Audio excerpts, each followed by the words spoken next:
Good morning, good afternoon, and good evening. Welcome to the Bish, Bash, Bosh podcast with myself, Retro Wolf Live, aka Malk, and with me, with the hostess, with the mostess, is Trans Gamer Girl. How you doing?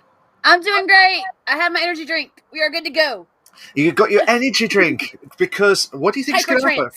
Hypertrance. Right, guys, go remember, get that hashtags going in for Hypertrance. Please, this is not going to be called Hypertrance episode. Not yet. We will hopefully soon as well. How you doing anyway? How you doing?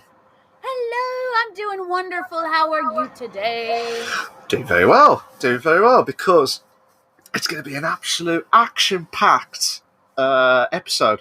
I feel like this is to us. Well, to us mainly. This is like the biggest ever streamer to us. It's our own personal little celebrity, really. I feel like there was a contract. It's our own personal celebrity. We should have had a contract. We should have drawn up a contract.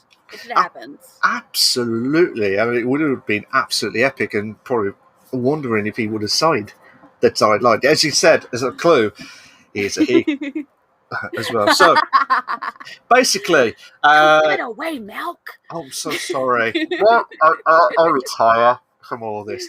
No, I can't believe it. Episode 8 is going to be one action-packed episode because to be absolutely unbelievable stuff. Because this guy, without doubt, I've known him for about 14 years.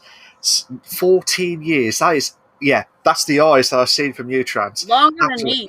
I know, that's gobsmacked. Longer than me. And it was unbelievable stuff. Hi, Shiny Cat. Good to see you. Enjoy your D&D session. Play some for me. And Goya, happy late birthday. I did say happy birthday last week, but happy belated birthday now. Nice one. And again, this guy who, like I said, I've known him for 14 years. It's just absolutely mad stuff, to be fair. And he is, without doubt, unbelievable. I don't know how to describe it because he's actually a cool guy, but he's not actually angry, is he? Really? He can be. He can be angry, depending on very much so. Depending on certain games. As you probably know, there's a bit of a clue as well. But we won't wait any longer. I've seen it. Well, have you? What are you talking about? Yeah, I've seen his angry. We'll have to wait and find out for the info. So, this guy is absolutely legendary to both of us and to everyone that's known him for many years, from the PlayStation eras to the podcast era and also to the streaming era as well. So, without any further ado, and it's an absolute pleasure as always, good evening to Angry Teddy Live. How you doing? Hello! I'm blushing. I'm so honestly blushing right now. Oh, it's good to be here. Love you so much, Teddy. Love you so much. We love you so much. Oh, I love you guys too. We've got the blush kicking out now, guys. We got. I need to change my light screen. It's a little bit weird. I look like I'm washed out. Hang on. Is that better? That's better. That's much better. That's much better. Do not change that light. Stop with that light. Yeah. But yeah, without any further ado, it's an honour and privilege. We've been asking you this for ages. And are you nervous tonight, Teddy? Yes, I am extremely nervous. I don't know why. I don't know, because I'm among friends and yeah, I love the podcast. I've been watching quite a few. I've been catching up. I've still got a few to go, but yeah, it's a little different when you're in the hot seat, isn't it? Yes.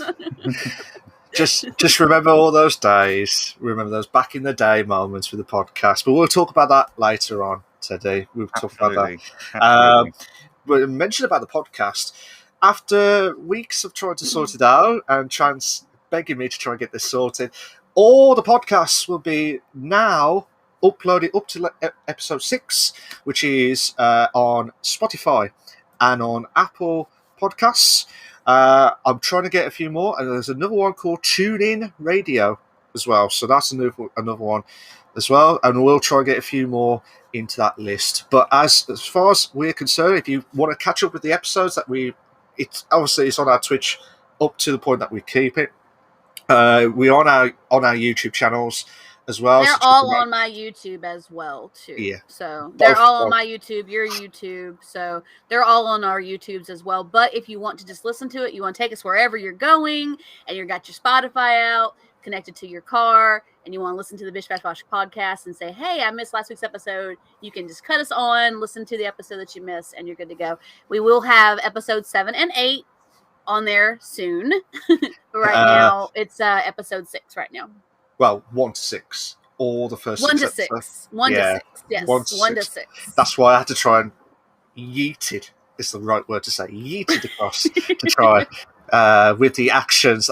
If you're not sure what I'm trying to do on the audio try, I'm trying to do the swing move from left to right, but it does not work as well. Not working. So, no, not working at all. But as I said, all the podcast is live and exclusive now on the Spotify, Apple Podcasts. So if you're on iPhone, if you haven't got iPhone, it's on Spotify and it's on TuneIn Radio at the moment as well. So, without any further ado, this is the Bish Bash Bosh podcast with the legendary Angry Teddy live as well. Ooh. I know. Total legend. I know. Absolute legendary as well. So, and you know, he's absolutely blushed and nervous at the same time. So we won't. I don't know whether to call it the blushed episode yet. We have to find out. We'll see. We'll see how the episodes go. Yeah, absolutely. So, if you've not heard or watched any of or listened to any of the podcasts at all, we always not. I know by 8 episodes you should be learning by now, but if not, and you just joined in and just hearing Angry Teddy live, welcome to you guys. Absolutely legendary. We normally have 3 segments. We will have the PC console news, and then the main hopefully that will lead into the second segment, which is the main discussion topic, and then the third segment, which is the interview with the legendary Angry Teddy live, which he does not know any of the questions that he has randomly picked, the 8 numbers. Nope. So we always do a disclaimer at the start, so because we normally have the same questions on different occasions, but we always do that as well. So, and then the last one, I know there's 3, but the last one is the main one. I think everyone will be bombarded with Angry Teddy live, and probably Teddy Strong and Olivia in that sense in RP. It's basically ask us anything scenario as well. I'm expecting a lot of questions about that. Yeah, I'm expecting. Expecting considering that the people that come here also watch Ted's RP streams, I'm expecting a lot of questions. Yeah, absolutely. I'm expecting Olivia to just get the 3rd degree, like how could you, Olivia? How could you?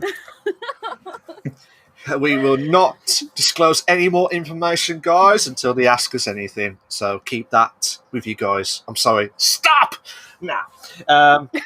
So the shiny cat. Thank you. As I said, Trans said you're doing the DD. Looking forward to the VOD so I can catch up, have an amazing stream. Up the Midlands, massive, as we always say. It's Midlands, UK. So sick type stuff. And then we got the 5. Thank you for the lovely. That's still so weird when you say it, Malk. You're well, sick. Yeah, try to do the sick moments there. Anywho, I tell you what, because I'm doing the questions to Teddy later on, I'll let you do the PC and the main discussion topic if you like.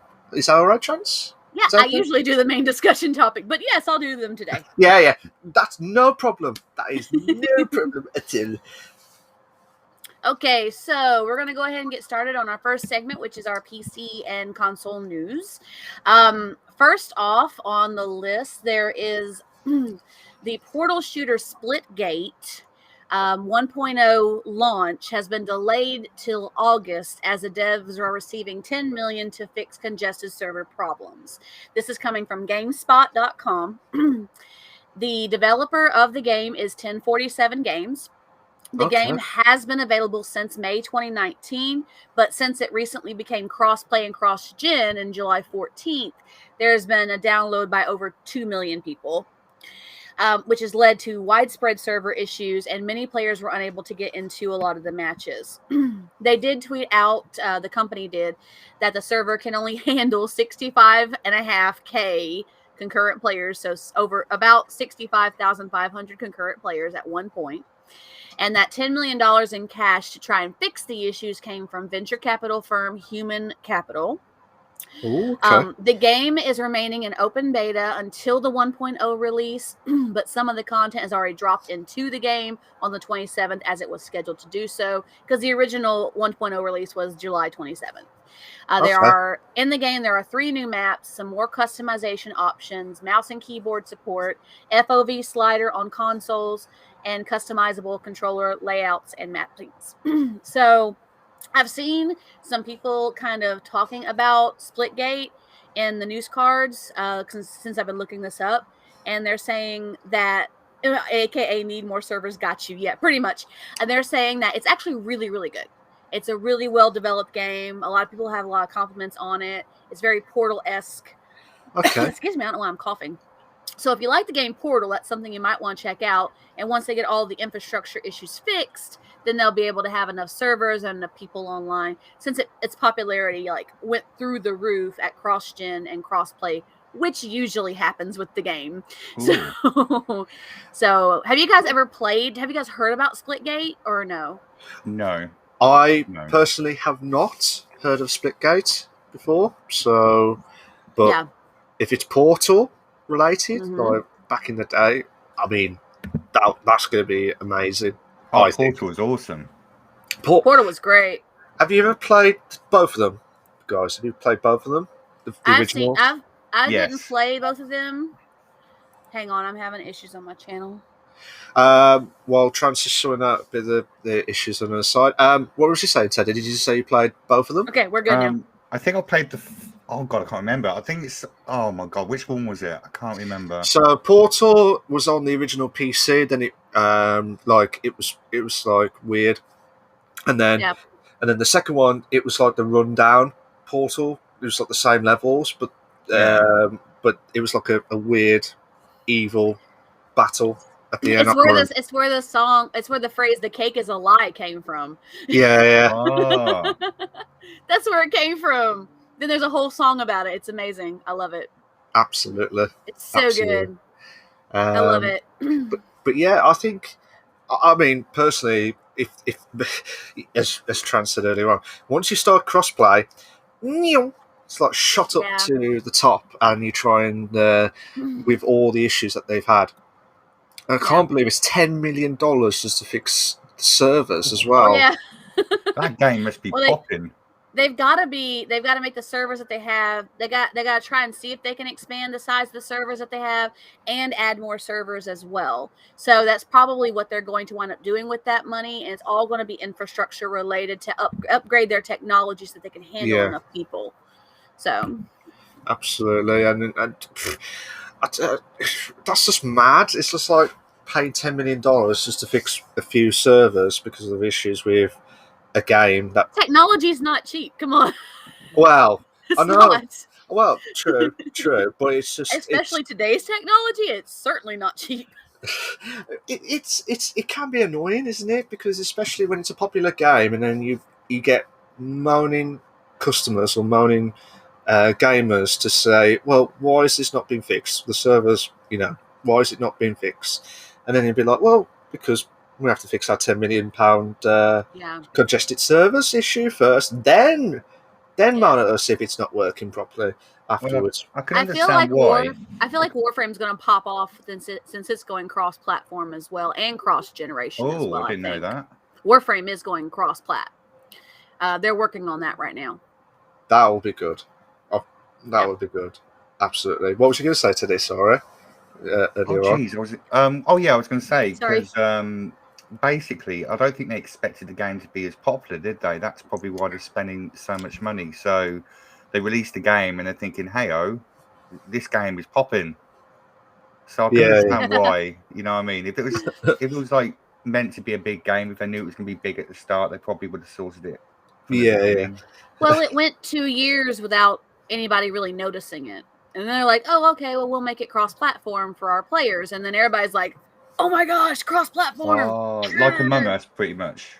Yeah, pretty much. And I reckon that's going to pop in. It's the word we're going to say. with your Goya episode. says, I know Marvel's Avengers just had a surge of new players because their free-to-play weekend happening now with a massive discount. It's a promo for their Wakanda expansion coming on the 16th. I'm kind of hyped for the expansion, but I do think they need to do cross-plat as well. Keep adding new things. Yes. Hell yes, yes. Goya. I've been playing that offline, the Avengers. It's pretty good. I've not played it, to be fair. Is it good story mode as well? It is. I think it would have been better if they'd done like the official characters from the movies. Yes. Oh, okay. Yeah, that would have been better, but it's still a good game, I reckon. Do you think they'll do another one? I think they'll do expansions, like I'm doing Guardians of the Galaxy, I think. Okay. Well, so yeah, they'll do more. Oh, okay. That'll be good.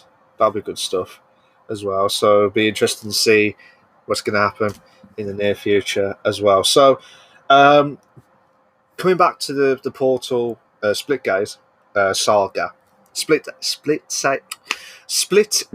saga. My drinks are kicking in already. Yeah. What are you drinking? What are you drinking? Show everybody. Well, for all the audio listeners, yeah, it'd be Southern Comfort and lemonade. We gotta use that now because we're big time. We're on the Spotify's. I know, big time. I told it to my friend. I'm like, we're big time now. We're on Spotify. Wow, I'm gonna be on Spotify. Let's go. You'd be like, oh my god, sick. On there. And then, but once they fix that server issues of the Portal Splitgate, that's how I got that right. Do you think it'll be more of a popular game now because of the trust check? It's already become more popular than it was That's expecting the problem, I think. But I'm thinking that if they can keep up the technology, then yes. If people keep saying, "Hey, this is an awesome game, try it out," they're gonna get their friends involved. They're gonna say their friends are gonna be, "Oh my god, this is an awesome game, try it out," to other people, and it's just going to grow. It's going to really just snowball at this point. Yeah. Okay. It's just I'm just wondering why they're not thought about it ahead, or was it because they were, as you said earlier on, that wasn't sure whether it was going to be a success?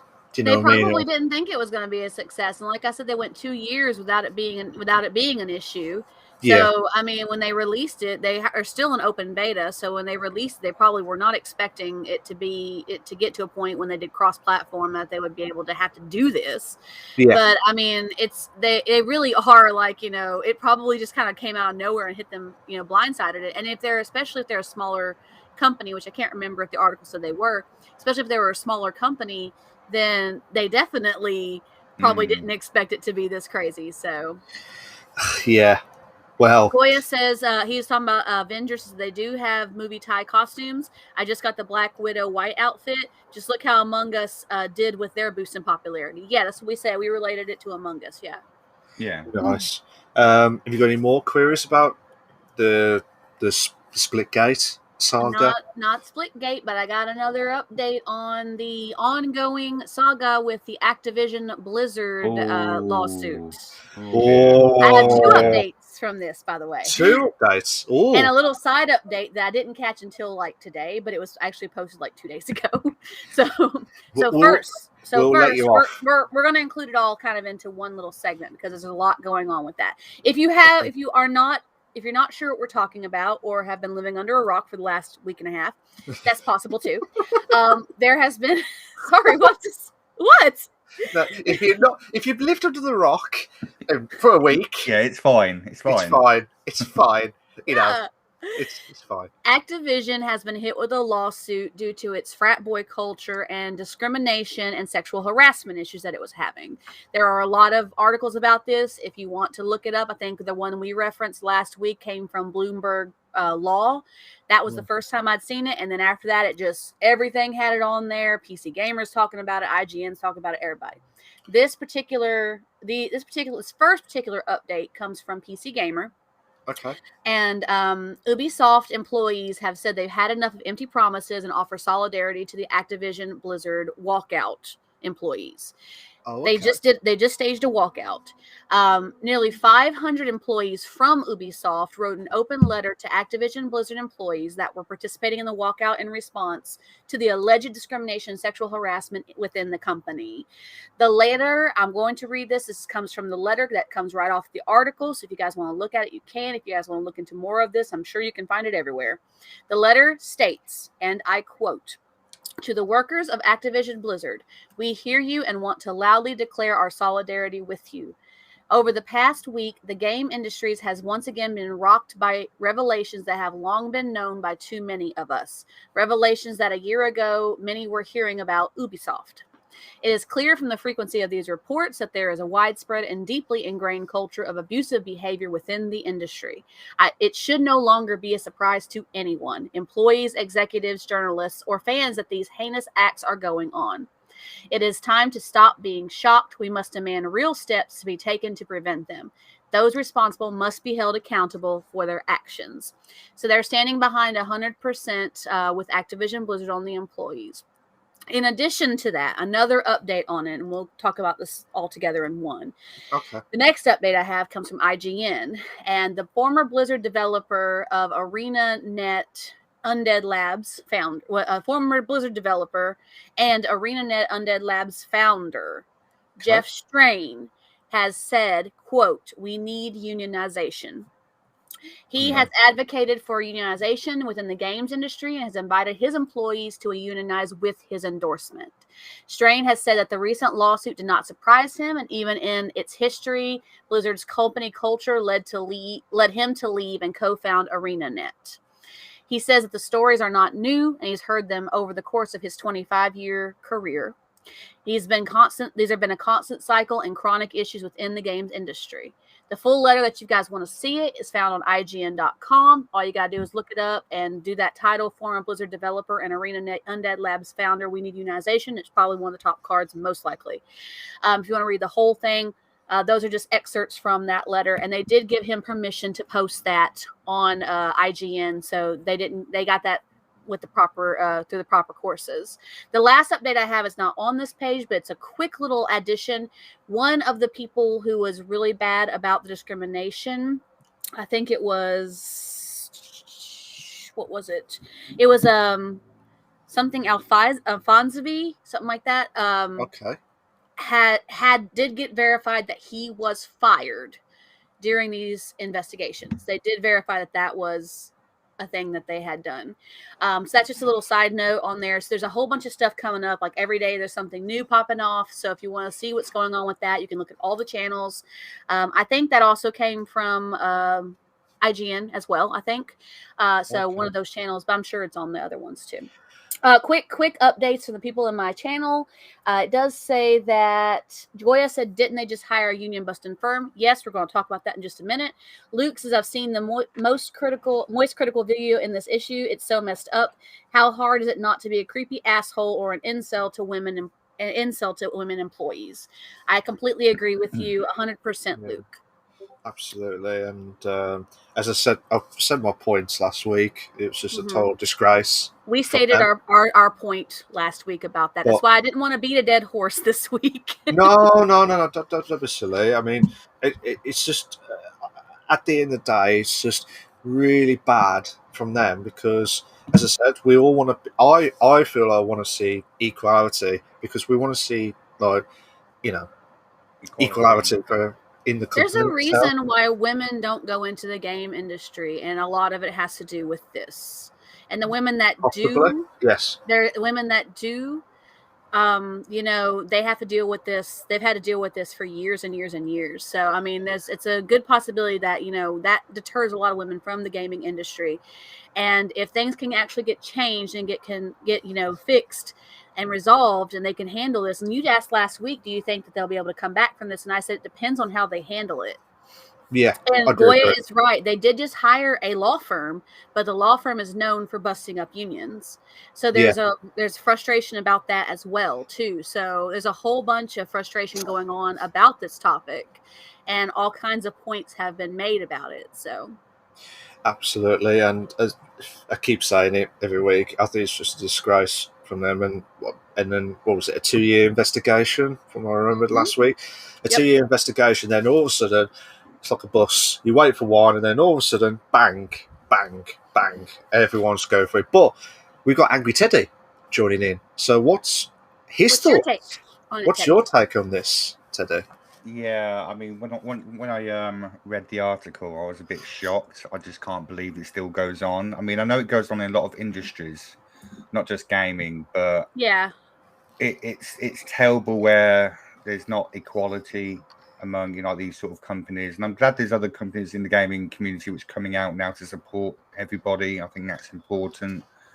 I think major change is needed, and I think that only comes from the top. I think maybe the government need to step in. I mean, in the UK, I'm not sure what it's like in the US, but in the UK, the government would step in and put new laws into place. So that's what's needed, really, for the change, really. It's a shocking story. It really is shocking. Yeah, absolutely. I mean, I feel bad for all, I feel bad for all the women that have worked at Activision Blizzard. And as I said before, would you ever buy a game from Activision again, or would you play games that are made from Activision Blizzard again, like World of Warcraft or anything that I've made by Blizzard as well, Teddy? I don't think, especially World of Warcraft, I don't see people stopping playing. I mean, personally, I probably wouldn't play. I think, is it Overwatch as well, is made by Blizzard as well. So yeah, sorry. I probably wouldn't play Overwatch either, to be honest. But I think with World of Warcraft, I don't think it's going to make much change. And I think that's the only way they're going to sort of learn, if people stop playing the games, so that, that way they'd have to listen and do something about it. Luke, that video you're talking about, is that the one from the panel from a few years ago? I'm pretty sure that's the one I'm thinking of it.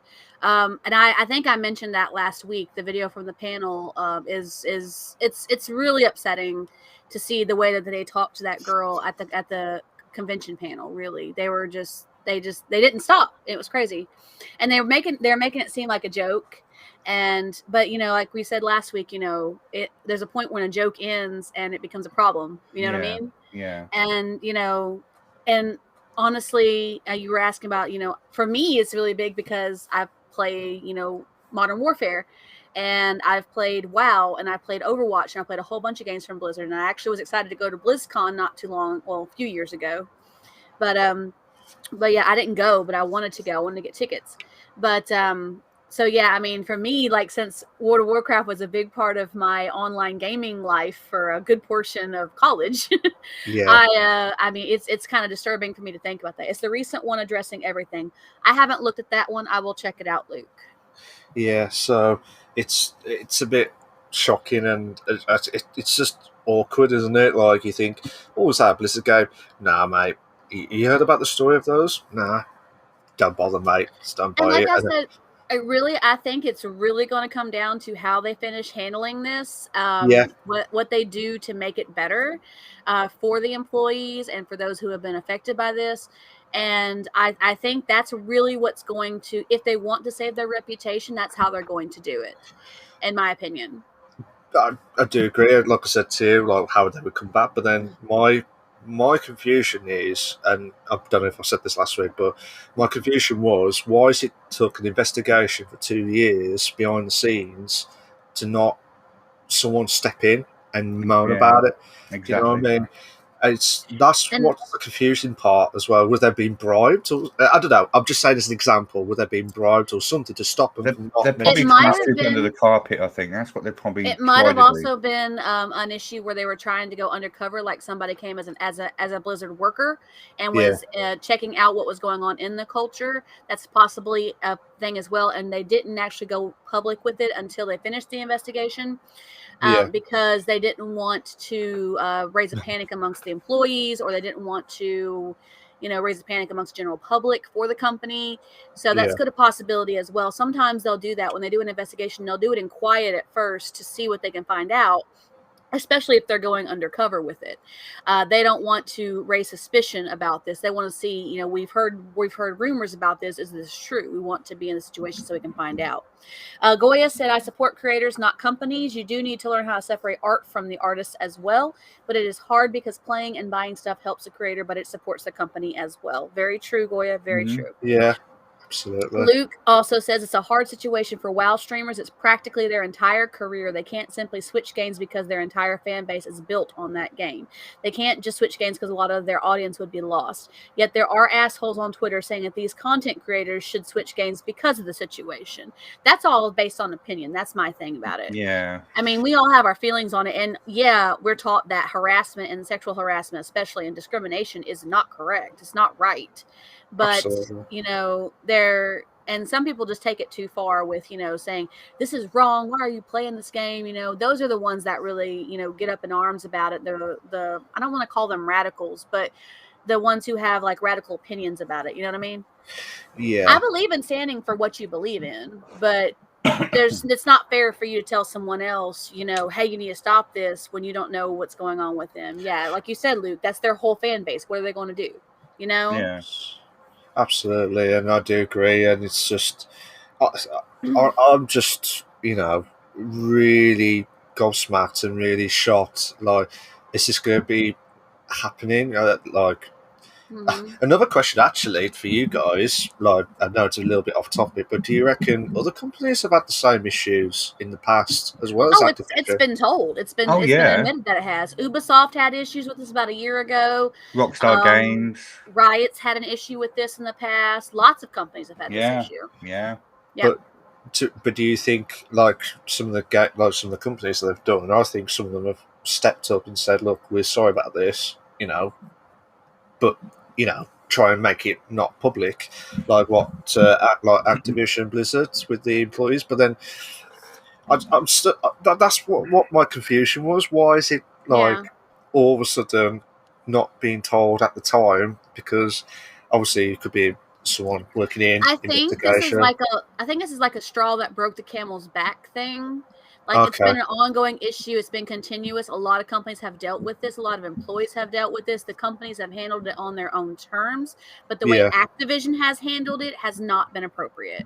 At first they said that these were baseless claims, completely baseless. This is old information. This is not relating to any of the new Activision. And then they said, oh, well, we're sorry that this happened to you guys. We apologize. There's been a lot of conflict in it. And so I think that, it's just become like a straw that broke the camel's back thing. Like I said, they're just at the point where they're, we've had enough. This is it. This has been an ongoing issue for years throughout the full career of some game developers. And we've seen it go through and we've seen it go up and down. And this is it. We're done. We want this to change. Absolutely. And I completely agree, to be fair, from your perspective as Goya well. said, I wonder if that's why Final Fantasy XIV has surged in popularity. It's a good possibility. And Box Fight goes, hi, Teddy. Hi, Box Fights. What's up? Oh, yeah. Goya says, in this woke culture, I think we'll probably see more claims coming out until there is restructure of the industry. I agree with you. Luke, I think this went public because the state of California finally spoke about it after a 2-year investigation. Also agree with you as well, Luke. Absolutely. It's going to be interesting, actually, to see, like, because Overwatch 2 is in, like, production. Yeah. I wonder what's going to be going on with that game. Yep. I wouldn't be surprised if they all of a sudden cancel it. Do you reckon? Shani, I saw you in Malk's chat as well. All the love to you, darling. I didn't forget about you. I see you, sweetie. I see you. I was going to say thank you for the subscription as well, Shani. You're an absolute legend, as always, to all of us in this group as well. You're an absolute legend. 6 months, unbelievable stuff. Thank you so much. But yeah, have you got any more that you want to say about this saga of the Blizzard? Not on this topic, no. We have one more thing to cover. Excuse me. We have one more thing to cover.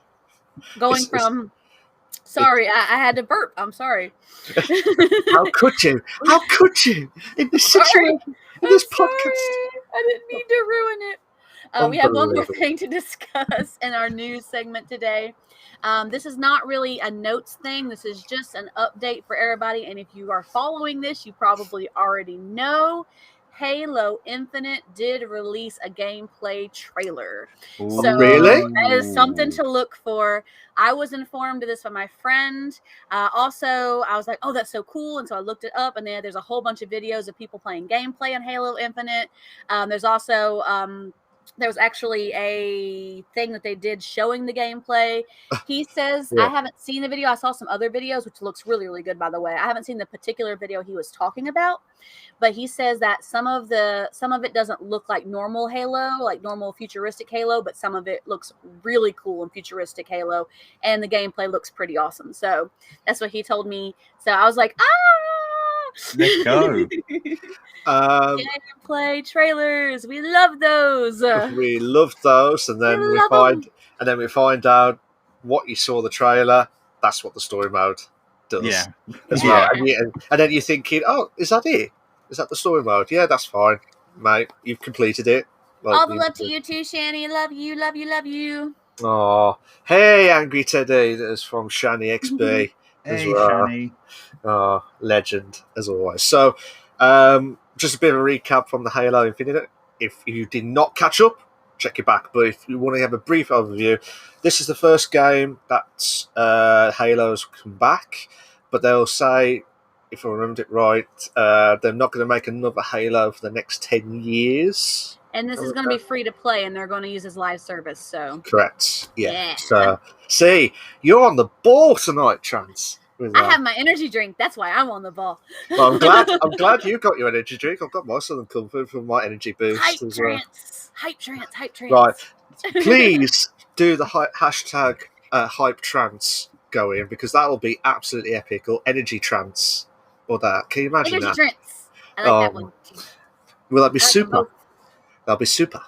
So, but have you played Halo, Teddy, or Trance? Have you played Halo in the past? Not recently. I mean, I played it in the past a little bit, but I was never really big in shooters, so I never really got into it. I've only gotten into shooters most recently, so like, I mean, it was never a thing like I was like huge into it, but I knew a lot of people who were. So. Oh, okay. But yeah, I've played it a lot, and what I have to mention about the new one is that I'm a bit disappointed there's not going to be a battle royale feature on it. I'm kind of happy that there's not. I think that would be awesome to have like on the side, not like for the main game, but have like an option where you can do it, like for Call of Duty. There's like a million battle royales, though. I'm kind of glad they're not doing a battle royale. It's got to be done. I love Halo. I love Halo. Oh, I mean, unbelievable. To be fair, I mean, it's like battle royale from Fortnite, battle royale from PUBG, battle royale from COD. Not COD as in fish, but you know what I mean, COD as in Modern Warfare as well. So, and then you've got like all the other actions going on with the battle royales itself, and you probably think, is there? Do we need those this? battle royales? It's like mad. Seems to be fair, and there'll be a party going with us. Is there no battle royale? No battle royale. We're not following that wagon today. and then Teddy will be walking down like, "How dare you stop this battle royale for Halo? How dare you?" Goya goes, only battle royale I'm looking forward to is Naraka Blade Points, and amazing from what I've played. Awesome. That sounds really cool. Naraka Blade Point. Okay. It's like a wushu film, he says. Oh, okay. I thought it was like a sick game as well. So. Sick. Yeah. It's going to be called the sick episode, isn't it? That's what's going to happen. But yeah, I mean, with Halo Infinitive, with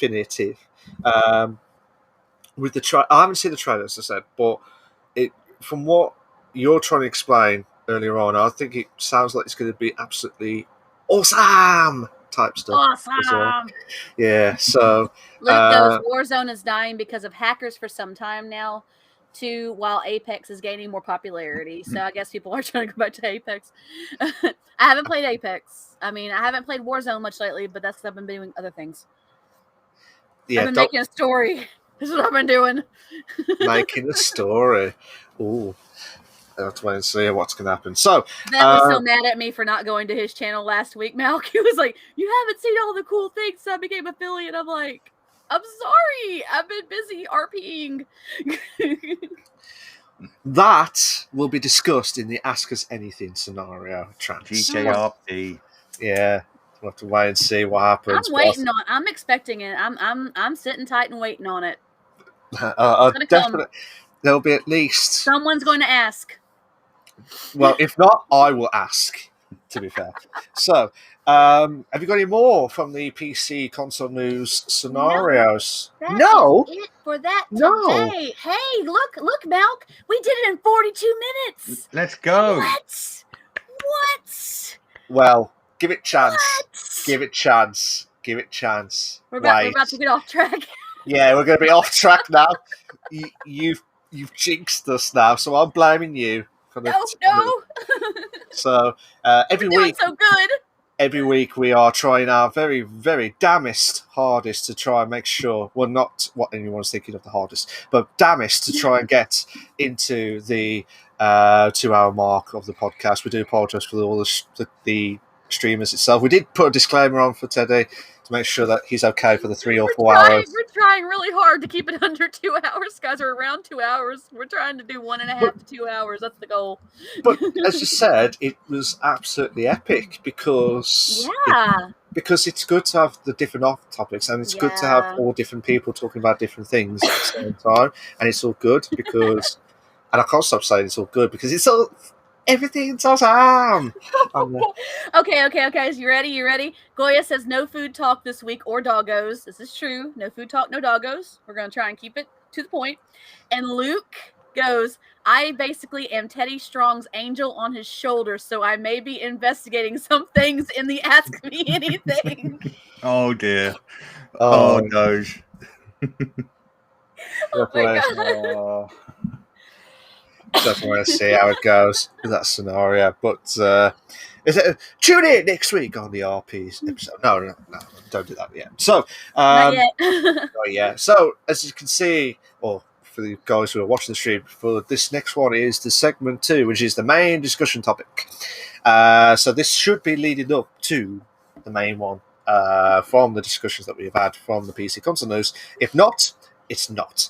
Pretty much. So this is another trans. Yes, because I love trans because she does everything spot on with everything with the main discussions and the PC console. Thank you. Now I'm blushing. Can you see the red on my cheeks? Can you see my beard? Yeah, it's all cheeks. You got a beard. It's great. It's all grey. It's all stress. Didn't you shave that off earlier on? And I'm like, that looks weird. Did you shave it? Well, yeah, I shaved it, but it was. And I was like, you trimmed it down. Is that what it was? It just looked weird. Okay. Yeah. I'm so sorry. Right, guys, this is the trimming episode now, kicking in. So, trimmed it, but then it was just completely gone. It's just, that's what I call the wolf, because it just grows quick. The wolf. The wolf. That's okay. The wolf on there. So, trans, we're going off topic. I'm blaming you for that. So, main topic discussion. Why are you blaming me? I'm blaming you for this. I didn't do it. I did. He doesn't want to take responsibility for it, guys. That's what he's doing. Doing. Yeah, I'm not taking responsibility. I'm just the host with the most. Okay, you ready? Then? All right, let's do it. So main discussion today, guys. So the reference article for today's main discussion is the District 9 director Neil Blomkamp is working on a AAA multiplayer shooter coming from IGN. This is IGN and PC Gamer information today. And he is talking about in that article, he's wanting to take a director's approach to game creation. He wants to do interweaving narratives and other things that you would see like in a film. He has no experience as game dev, but he says it's really weird because it's really different working with the creation company because the company itself, when you're a director, and I can attest to this, when you're a director, you pretty much are saying, okay, this is what I want. This is how I want it to be. And all the teams make it happen. And you say, okay, this is my vision. This is not my vision. But when you're doing game creation, you have to incorporate the different groups with you. And that's what he's talking about here. He's saying he's saying it's a little different feeling like what he's used to, but he likes the fact that everybody is kind of involved in the creative process. He has, let me see, I got to pull up that article. He has actually District 9 and Elysium was another movie of his.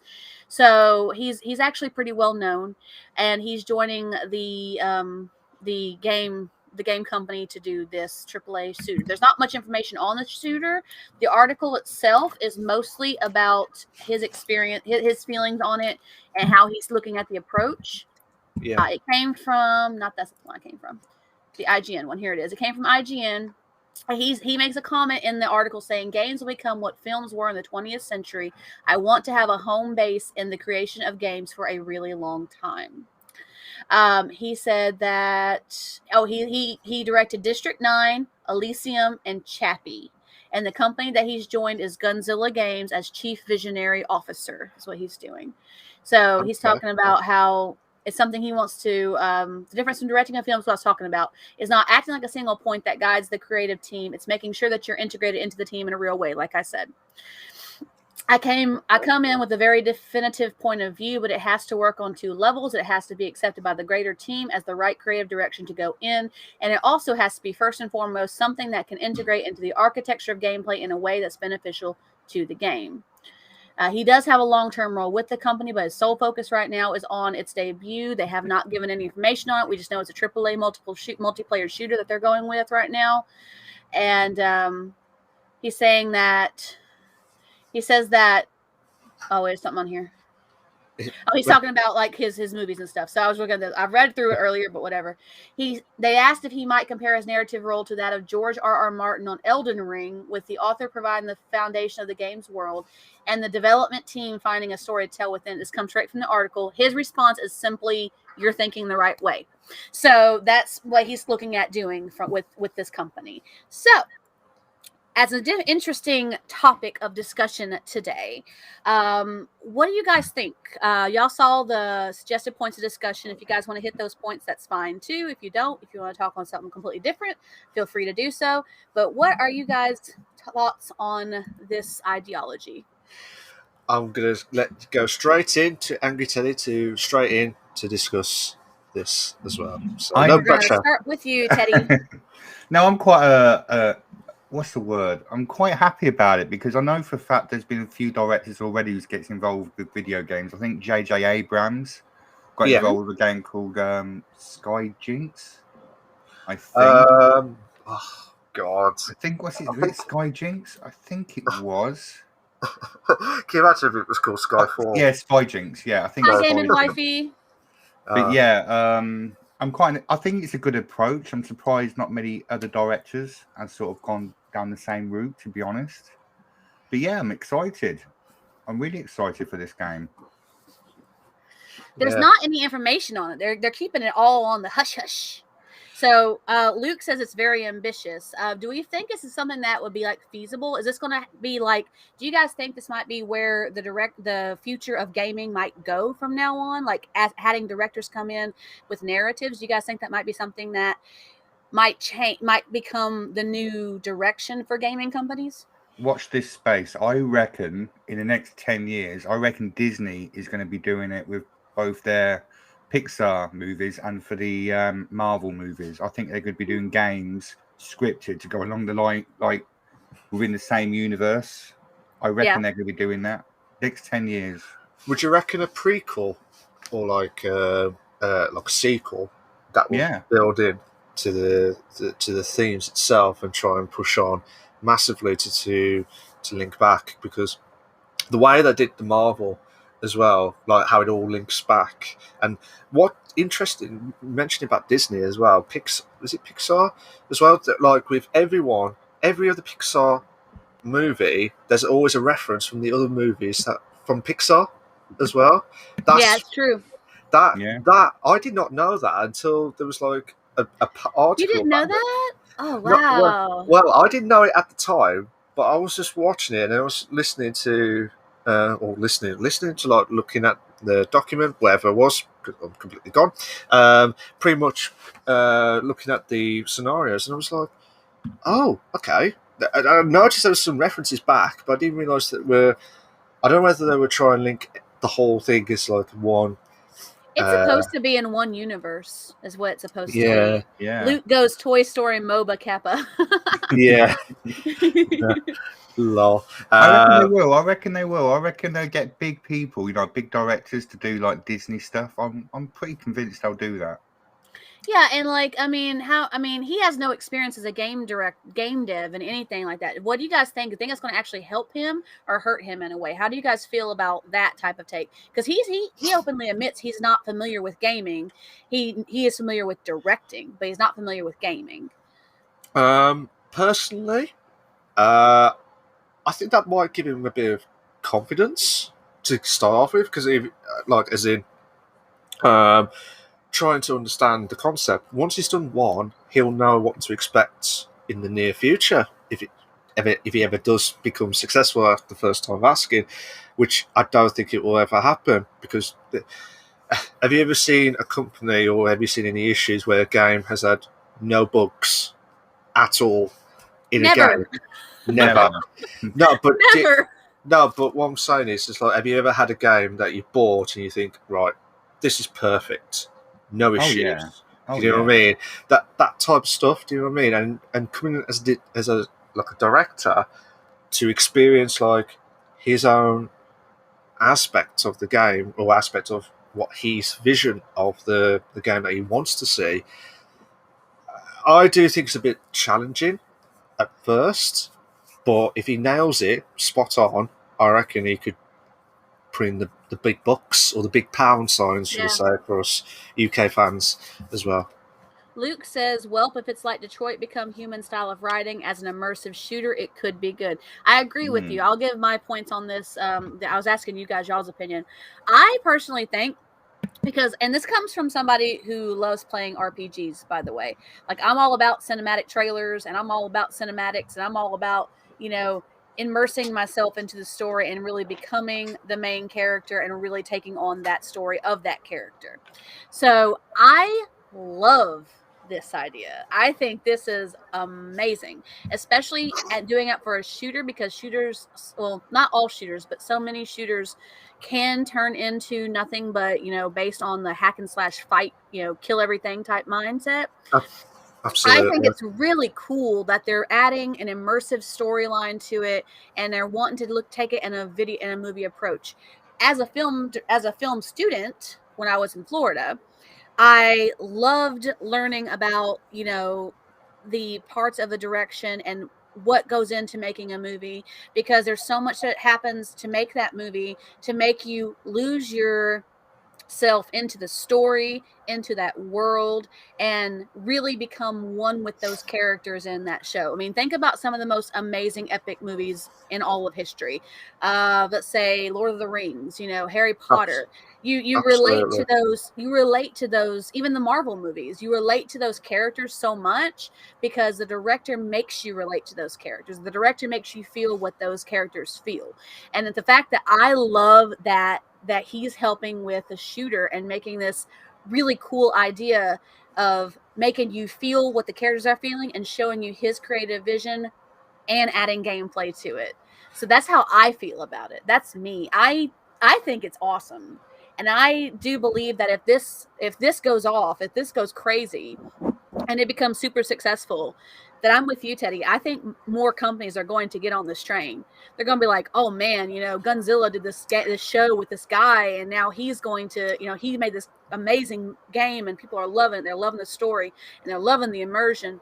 And they're going to be like, okay, we won't need to do that. We need to get a director on our team. We need to get somebody to help our creative vision to go forward and look at it through a film director's eyes and go forward with the game. So that's my take on it. Hi, Trapper. Yeah. How you doing? You all right?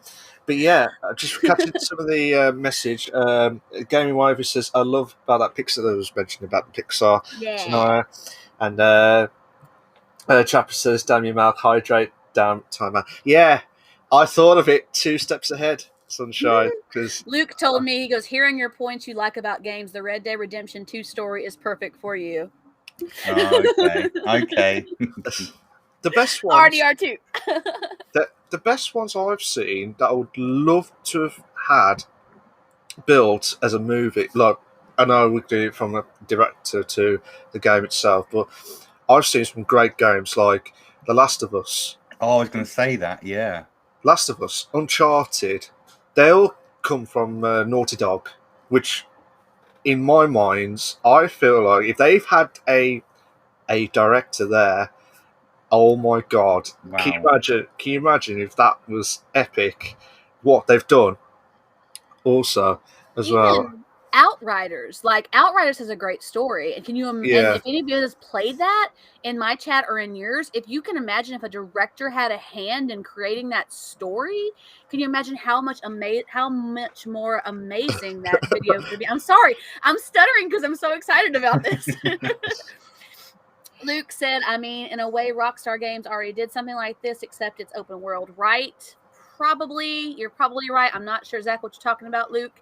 Trapper subscribed on my channel at tier 1 for 4 months in a row. All the love. Thank you so much for that subscription. And Luke says, RDR2, my favorite game. I'll promote like it's my own product. Sick. So yeah, but regarding that, personally, if it helps a company give that director's vision of the aspects of it all, I feel. I mean, fair play to him to say, look, guys, I'm not a dev. I just want to see this vision on this game. Yep. Can we do it? That's all I ask. But as you rightly said earlier on, it's more about. It's totally different because have you ever seen those behind the scenes where they put like the CGI effects and they have like all these dots and these crosses as well, and you're thinking to yourself, drawing the dots and like watching them how they do it. Yeah, but can you imagine though with the aspects? I reckon he could be all right. I reckon, but it all depends on how the story mode will be kicking in. Do you reckon it'll be a good story mode, or do you reckon it'll be a crap story mode? That's the problem that we get these days in movies. Is this going to be a blockbuster or shitbuster type stuff? Well, it depends of how much freedom he gets, really. Like, if he gets complete freedom, it's going to be really good. But if, like, the developers say, no, you can't do that, or he does something they don't like it, that could cause problems, which I really hope that's not the case. Well, yeah, and also with the technology, do we have the capability to make this happen? Can we make this happen? Can we make this? I mean, what in my intro to film, Luke goes, Quantic Dream already masters this concept. Mastered. In my intro to film class, we watched videos and we watched what goes into making them.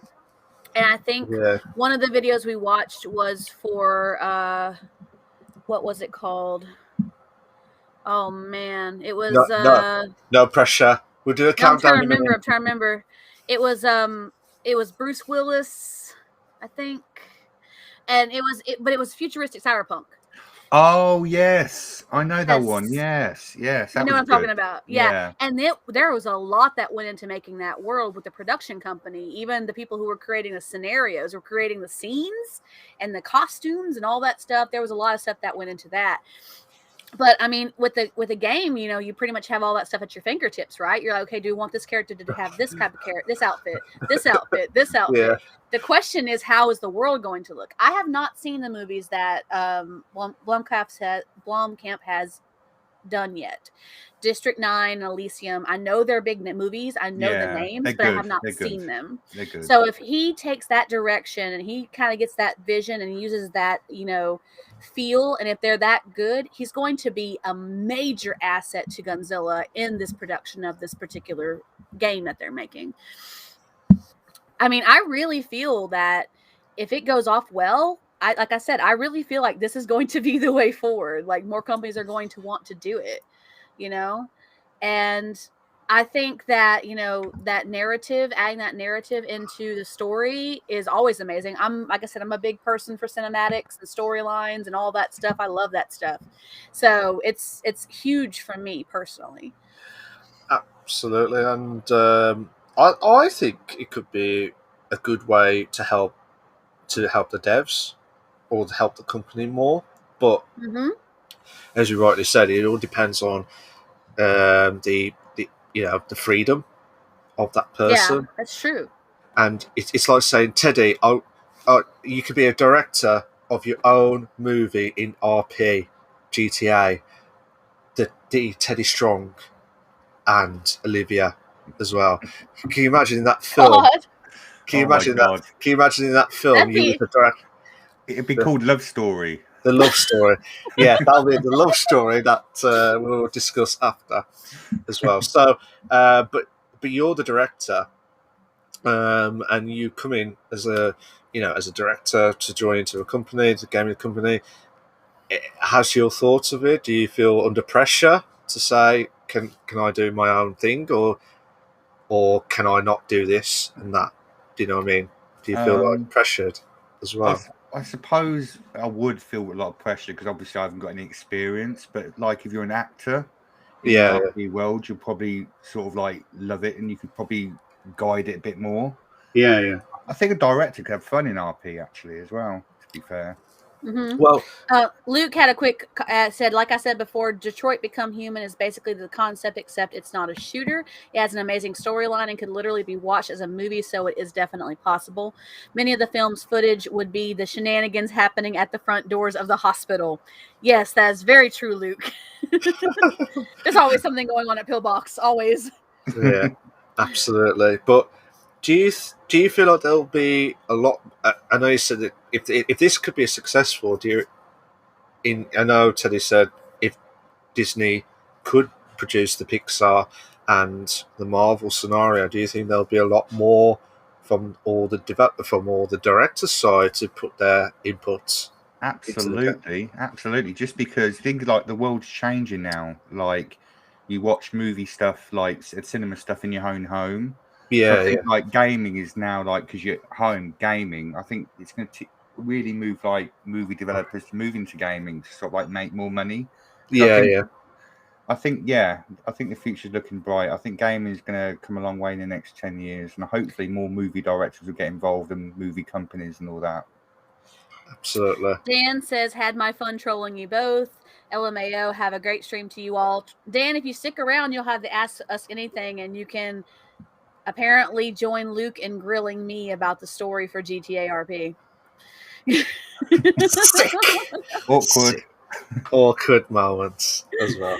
I've already got one. I might as well have another, right? Let's be honest. I mean, personally, I think. Do you think they'll? I know, obviously, Neo's going to do a AAA multiplayer shooter, but what would you like to see from a director's point of view? What other type of mode would you like to see? Would you like to see a story mode? Obviously, everyone will be a story mode, but I mean, like, as in, do you want it shooter only? Do you want it themed only, or do you want? No. Do you know what I mean? Like, in that concept. No, Uncharted, like you mentioned earlier, Uncharted would be an awesome movie, like an awesome game with a movie director behind that. That would be pretty sick. If that was true, if it was true that they had a director, I don't know if they did, I can't say, but if they did, that was freaking awesome. To be fair, God, yeah. It's a shame that I couldn't do more. To be fair, but the story. If you've not played Uncharted, I do apologise. Spoiler alert. Tough. Yeah, think Tomb Raider. Yeah. Luke says if Disney doesn't go fully capitalistic on the games and focuses on quality rather than how much they can milk out of their games, Disney could become a major player. Oh yeah, absolutely. Yeah. I think it's going to bring the quality of this game up. I really think it is. Like, if the movies are as good as you say they are, Teddy, then I think it's really going to bring the quality of this game. Like, it may be a smaller company. It's possible it's a smaller company. They may have had a couple things they've done in the past, but I think this is going to if it's as good as his direction in film, and he has the creative vision and the creative creative freedom to do what he wants to do in the way he wants to do. I couldn't think of the word. That I think it's really going to up the quality of this game, no matter how small the company is. I know I said, would it be under a lot of pressure type stuff, but I think he's under a lot of pressure from the first moment that he's agreed on, to be fair. Even though you're doing a movie, like a blockbuster movie, but then you could be doing a rubbish game, like rubbish directing of a game as well. Possible. But that's just what I mean. It's like the pressure. didn't mean to put another pressure on you today. I do apologise earlier for the RP scenario story. It was just an example type That's stuff. good. It's all good. But you got to think of it as a director's point of view. Do you think they'll pay a lot of money just to try and get the perfect movie out? I would absolutely love if they did Back to the Future game. I know they did one recently, but as in like, when they did a sequel. Yeah, but not. I know they've stopped it. I know they've technically stopped it, but I would have loved to bring those directors and the executive producers. Robert Zemeckis, Steven Spielberg, Bob Gale. The legends. They're legends. Imagine them. I know Bob Gale did one with the Back to the Future story on when it was with Telltale Games before they ceased. Didn't Spielberg retire from direction though? He's been in it for so long. Direction. I think he retired. I think he's retired, but I mean, I don't know if he's still trying to build up from the Indiana Jones. Yeah, they're doing a new Indiana Jones at the moment. I think Spielberg's involved in that, but I'm not sure to what. He might have stepped back to like an executive production space as opposed to direction. Yeah. And and little thing about that, guys, executive production usually is somebody who's involved in the vision, but that it's like people who are saying, okay, this is the story we're going with. How do you feel about this? That could be an executive production position right there. Yeah, that's the problem though. So it just all depends on how they can master the game itself and master the story mode. That's what they need to do. Yeah. If you can master the story mode, then you're in for a blockbuster ride of a fantastic game movie as well. Yeah. So, can you imagine that? Pew pew pew. I love games that are like movies. They're so good. It's so good. You're like, what's the next thing going to be? Oh my gosh, what's happening now? Oh my gosh. I think that's why I like to RP so much. The best ones I've ever played were like Heavy Rain. Have you ever Heavy Rain? Remember that? Yeah. Heavy Rain. Heavy Rain was it was like you're watching a movie, but then you have to like press the buttons of what you have to do to get to the next stage or move about. But there are some bits where they're like action packed, so it's like that type of stuff. And obviously you got Beyond Two Souls, if I remembered it right, with Ellen Page, I think it is, and William Dafoe, I think it was. Correct me if I'm wrong. There was two actors who were joined in Beyond Two Souls. They were the same company from Heavy Rain, and then they did obviously Detroit, Beyond. I can't say Detroit Become Human. Detroit Become Human. That's the one that Luke's been talking about. Yeah, he's telling me to play it. He said flat out. I've played it, and it's absolutely Quantic Dream is the name of the company. Yeah. It says Heavy Rain's also made by Quantic Dream, who also made Detroit Become Human. So yeah, so check them out, guys. Check them out. I'm not doing promotions thing again, but check them out as well. So no affiliation. We're just talking about things we like. Can you believe this, Trance? Have you got any more? Have you got any more? I don't. Oh my God. We're doing so good. I'm so proud of us. I'm so proud of us. I'm not saying a word, because if I do, I'm going to jinx it. Trance, stop! Stop! I'll stop. Stop! Right. An hour and 10 minutes. This is the quickest we have ever been for a very long time. Theoretically, in a podcast type stuff. Anyway. We are in for the third segment of the evening. I can't say the words. Evening. I can't say the words. Evening. Yeah. This is the interview with the streamer. Unbelievable stuff, because this is going to be absolutely epic. We've picked. Well, let's say we picked. Angry Teddy Live has picked 8 random numbers. He does not know at all the questions, and I am absolutely delighted to ask these questions. Trance will be kicking at me because she wanted to ask these questions as well at the same time, didn't you? Luke jumped in. He goes, David Cage is the man who makes up the stories of these games, talking about the ones he was talking about. And he goes, Bish Bash Bosh segment speed run any %. Yes! Yes, speedrun. We need to do that more often. Oh, that'll be good. Speedrun episode. So, are you Angry Teddy Live? How are you feeling so far? Feeling good. It's been good conversation. I've been quite enjoying it. No pressure? No pressure? Hi, Miss and Rose. Hi. Little bit. Welcome to the show. Yeah. Oh, Miss Rose. How you doing? Hope you're going well. Yeah. So, no pressure then today? No pressure at all? No. I shall hand it off to Malk to take over this segment. I'm just going to sit here and chill for a minute. I am blushed. Now. But thank you very much for that. That was absolutely epic. So, segment special. Speed segment special. So here we go. 8 questions from the podcast itself. So, I'm trying to think which one would you like to do. Sorry, Miss Rose says good. Thanks. How are you? We're doing very well. This is the quickest podcast we have ever done for a very long time. I'm so proud. It's amazing. Well, saying that from now. We need to get Trance hyped up on energy drinks more often. Not saying a word. Not saying a word. So, Teddy, are you ready for the questions now? Are you ready? Yeah, hit me. Hit me with the rhythm stick. Hit me. That was it. So, what was your best memory you have since you started streaming, and what was the worst memory? Oh, of streaming? Yes. I think the best memory was when I hit 100 followers for the first time. Really? Yeah, it was like I never expected it to happen, and it sort of happened quite quickly.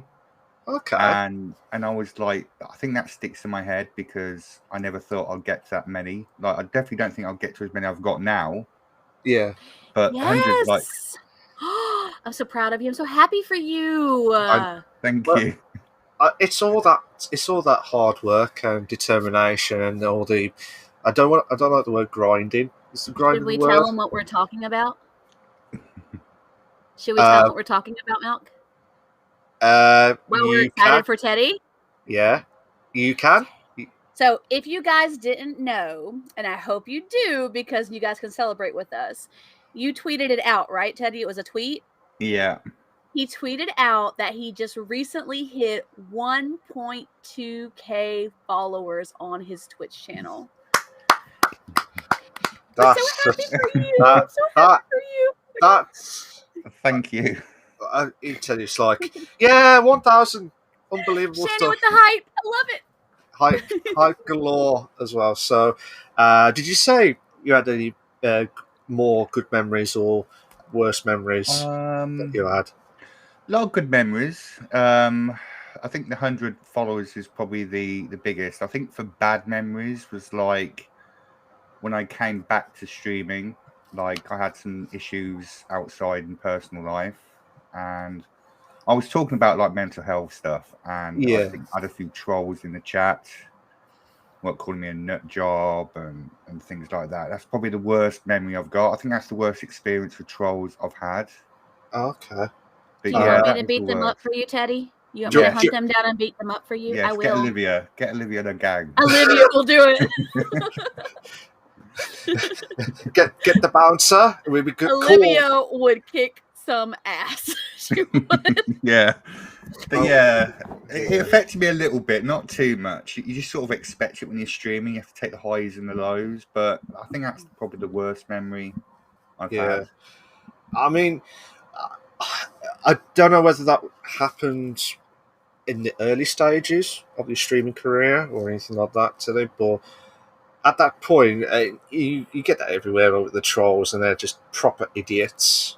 And I really do. They are absolute idiots with the trolls, and you're thinking, what's the fucking point? Why do you want to ruin someone else's stream when they're trying their fucking hardest to try and achieve affiliate or partner or anything that want to try and achieve their goal in the near future? Do you know what I mean? And it's like, I don't want any of this, trolls, and you just, we try to ban them, but they just come back with just random new people, and that's what's really annoying. And they should need to clamp it down, I think personally. But then again, how can you clamp it down when people can have different email addresses or the same ones? Do you know what I mean? At the same time, and it's at the same point in time, it's really frustrating as a streamer.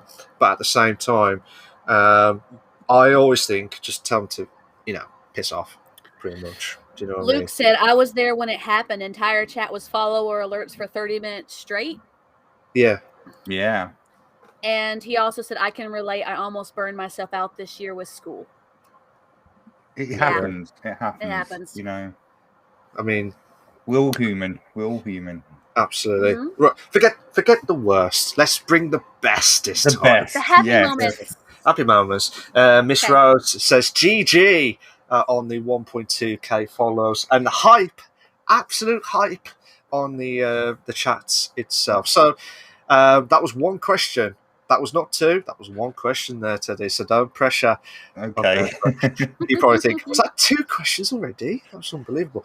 Now, this is quite an interesting one. How long have you been streaming for? What were the memorable milestones? I know you said the 100, but what was your other best milestones along the way? Ooh, I've been streaming without the 1K that we mentioned and the 100 followers. Yeah, I'm trying to eliminate aside all that. From those. Aside from yeah. those. Yeah. Okay. Without bringing them up, I've been streaming for 4 years on and off, I think. I thought you streamed a bit longer, to be fair. I thought you streamed a bit longer than that. I did, but I started off on YouTube and I got to 800 subscribers on there. And then I moved to Live Raise and I got 15,000. Jesus Christ. And then I came to Twitch and I've been all over, but now I'm on Twitch. I think on and off about 4 years. That's mad. And is that stopped now? Live Rise? Has it stopped? It's stopped now, unfortunately. But it was a good platform. It was a really good platform. But 15,000. That's the most I've ever got. Wow. I bet you were thinking, Angry Teddy's in town, guys. Bish, bash, bosh moments as well. Luke says, I would say how easily his channel recovered from the breaks. It's very impressive. Well, that's because we all love Teddy, and he has been such an inspiration to so many of us, especially those of us that started streaming and started hanging out together and becoming friends and the gang, the Angry Teddy Live gang. So that's part of it. We were all of his followers. Absolutely. We've always, been supportive of you and your friends as well that stream. We've always been supportive of you. We've been worried about you. And we were like, is Teddy coming back? When's he coming back? Has anybody heard from him? Oh, he's back. Yay. And we start supporting you and start, promoting you. So, yeah. I remember the first time. I got the burps now from the Southern Cover. What I was going to say was the very first time that Teddy came back after a year of break. I think it was the first year break. Yeah. Then you had like 15 viewers. Now that you probably think, that's just for us. It's like massive when you get like 15 or more viewers watching. But you had like loads, and then it was just like everyone thought, "Oh my god, Angry Teddy Live is coming back," and it was just like.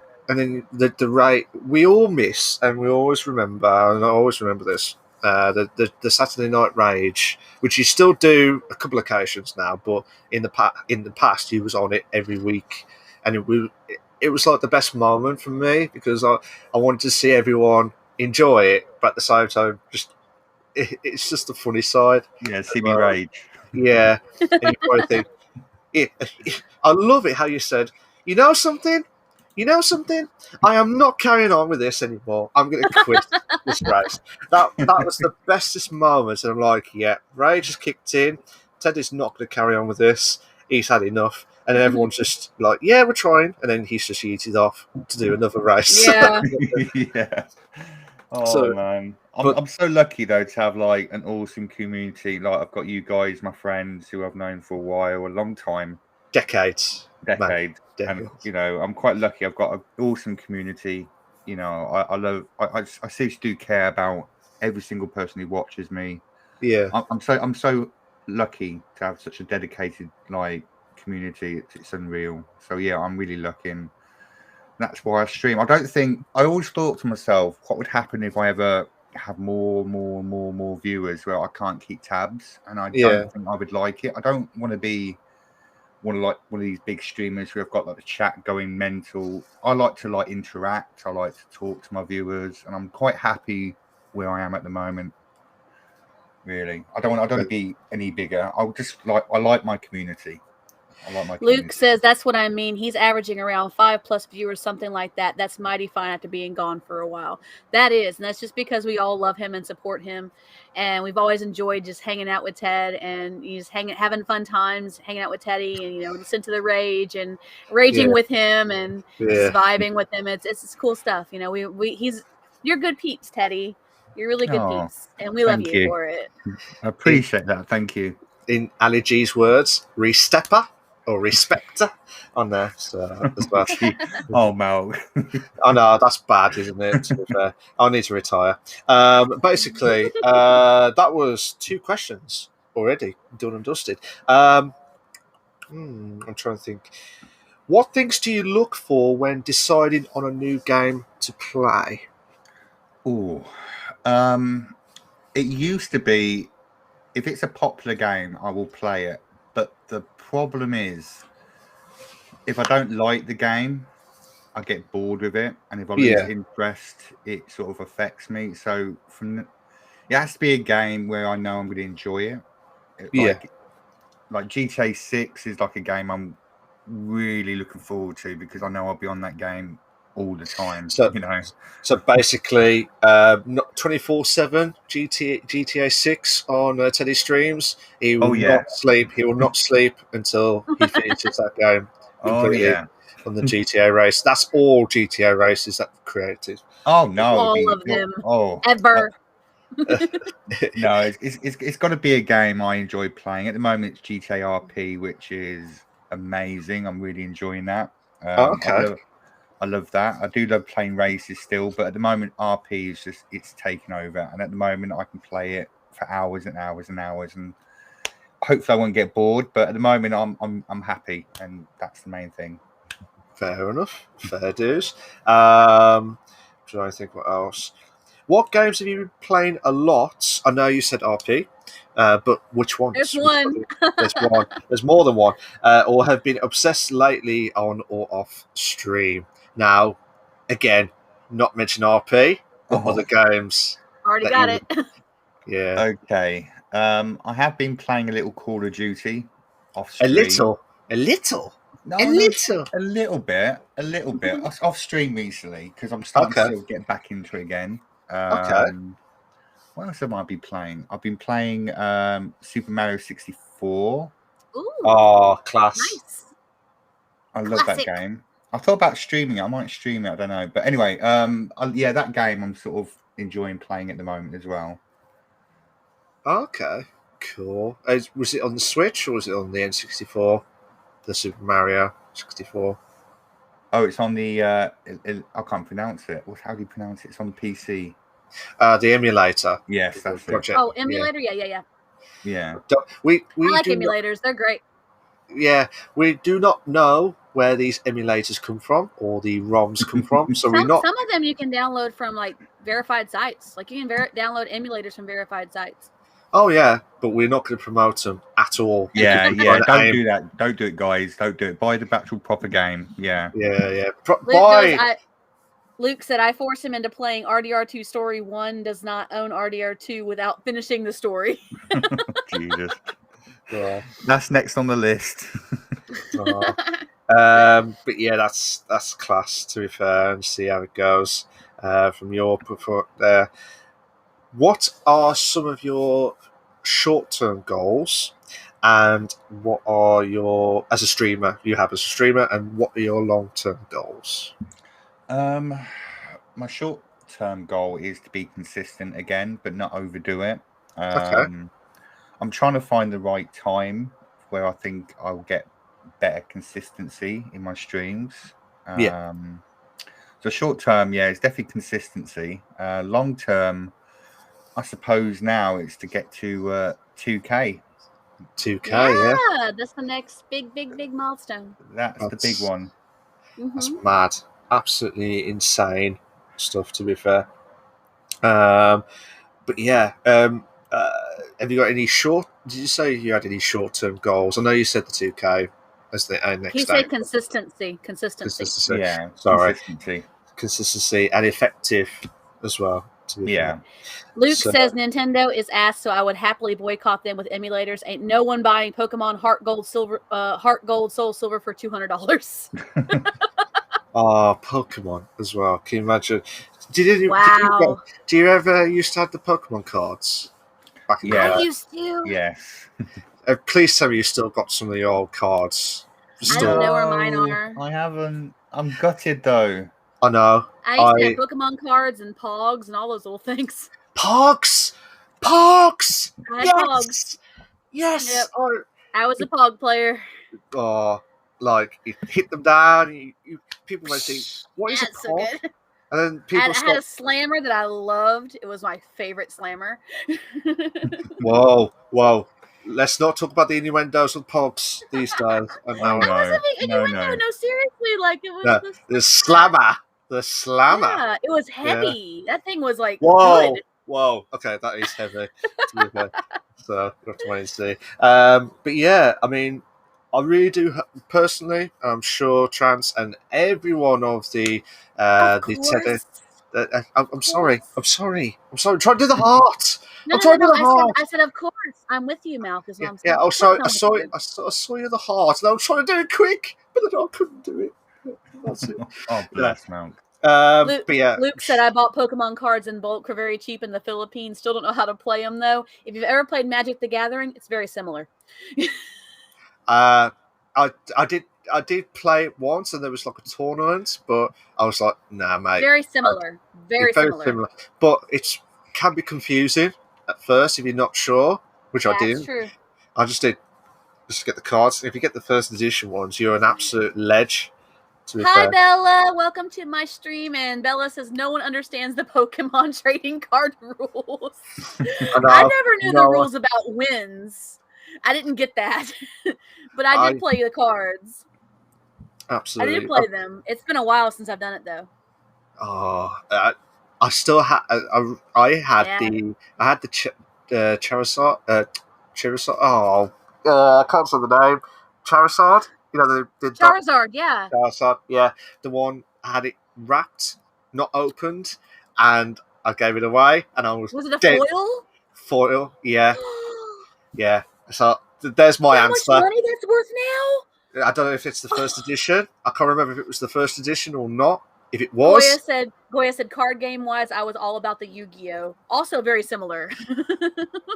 Didn't Digimon do that as well? Digimon had their own trading cards, yes.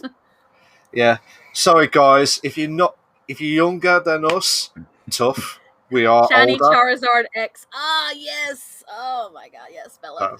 That's mad stuff, to be fair. But yeah, if you've got any discussion of the playing cards, mention in as soon as possible. But yeah, as I said before, we got sidetracked. How many questions is that now, Milk? Where are we at?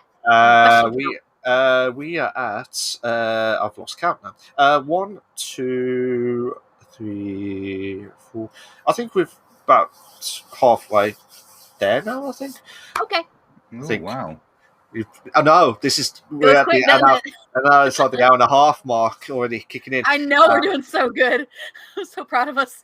So before we sidetrack, I want to say from my point of view, as well as everyone, Chance, Shani, everyone that was mentioned from Angry Teddy Live, we do hope you do hit the 2K, and we do hope you get more than that, and we do hope you become. I know you don't want to become like. What's the word after like well-known, top-notch, big type streamers, but we do hope that you'll get just into that category as well. Oh, thanks. Luke also said Pokemon recently released Pokemon Unite, aka League of Legends Pay to Win. Yeah, I haven't checked it out. I'm not going to for that reason. You've got to check it out now, Trans. No, I'm not. You got to doing it. You are. You got to check it out. Nope. No means yes means no. In my terminology. Hard nope. Yes. Hard nope. Hard nope. Yes. Hard yes. Nope. We're getting off track. Yeah, there's my love on that. Right. Is there a game that is releasing soon that you're super hyped to play? And yes, it's going to be. I don't know why I'm saying this, but it's going to be GTA 5 remastered for November. Oh, every discussion that we ever have in the podcast is either by the time we hit PlayStation 10, it will be GTA 5 remastered Part 2. Yeah, it's the PS5 version, and I'm looking forward to it. Oh, fair enough. Fair Bella said last minute Moist Critical buying attack boost worth over $200 to bully innocent new players, and Luke goes, he stomped them. Yeah. Lol. I think there's going to be a flare up in my chat here in a minute. Oh god, I better do it quick before it gets saucy type stuff. Yeah. What gaming conventions do you really pay attention to? Like, is there a favourite convention that you like going to? Have you ever been to one, actually? I've never been to one. You've never been? You've never been? Not to a games convention, no. That's it. Okay, guys, we're going to start a petition to get me to get some money so that I can get some money, go to the UK and take Teddy out to, what is it that y'all have over there? What's the big convention y'all have over there? Well, we did have EGX. EGX. And it's like the big, not Eurogamer. The biggest convention I can find. He's going with me. That's happening. Eurogamer. In the story. That's happening. Sorry. It's happening. Okay. So it's like, no. Why do you do that? No, I'm down. He'll be with a friend, so it's okay. Yes. Oh, yeah, it'd be like, I just got pressured to get to this gaming convention. Why? At least once. You have to go to at least one. I haven't been to the gaming conventions, but I've been to Comic-Con, not Comic-Con, but Middle Tennessee Anime Convention. Okay. So MTAC. So it's similar feel. You have to go to a convention at some point. You do. You have to. I've been to loads of Comic-Cons. That was epic. I love Comic-Con. Gaming cons. The only one is obviously EGX, which is big. They went from London to Birmingham, which near me, and then they went back to London recently. Bastards. Don't know why they did that. Because it was easier for us. It was easier. And if the podcast gets big enough, we can get permission to go to conventions for news reasons. Can you imagine? Can you imagine? Are you tempted? Are you experiencing all these podcasts that you're loving it so far? Send your petition to the podcast and send us to that. I have a few comments here. Luke was saying about your GTA 5 remastered. He goes San Andreas remastered. And Bella said E3 was the big convention for her. And Luke goes, basically the only one I care about. And Bella goes, fuck gaming cons. Me and my homies go to Minecon. Oh, Minecon. I'd actually go for that. Damn. I am speechless now, Bella. Thank you. I don't know what to say with that. Sorry, I think that's ears. It's all right, Chance. It's all right. We'll get the coughing after. Sorry. So I believe I'm trying to think if I've done any more. One more question. I think that's the one more question. Last question. Yes, it is one more question.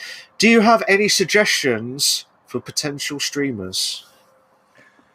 Like advice? Yes. Yes. Sorry. Advice, suggestions is to help get them going on the road. I know when I started streaming, you gave me a lot of advice, so go ahead.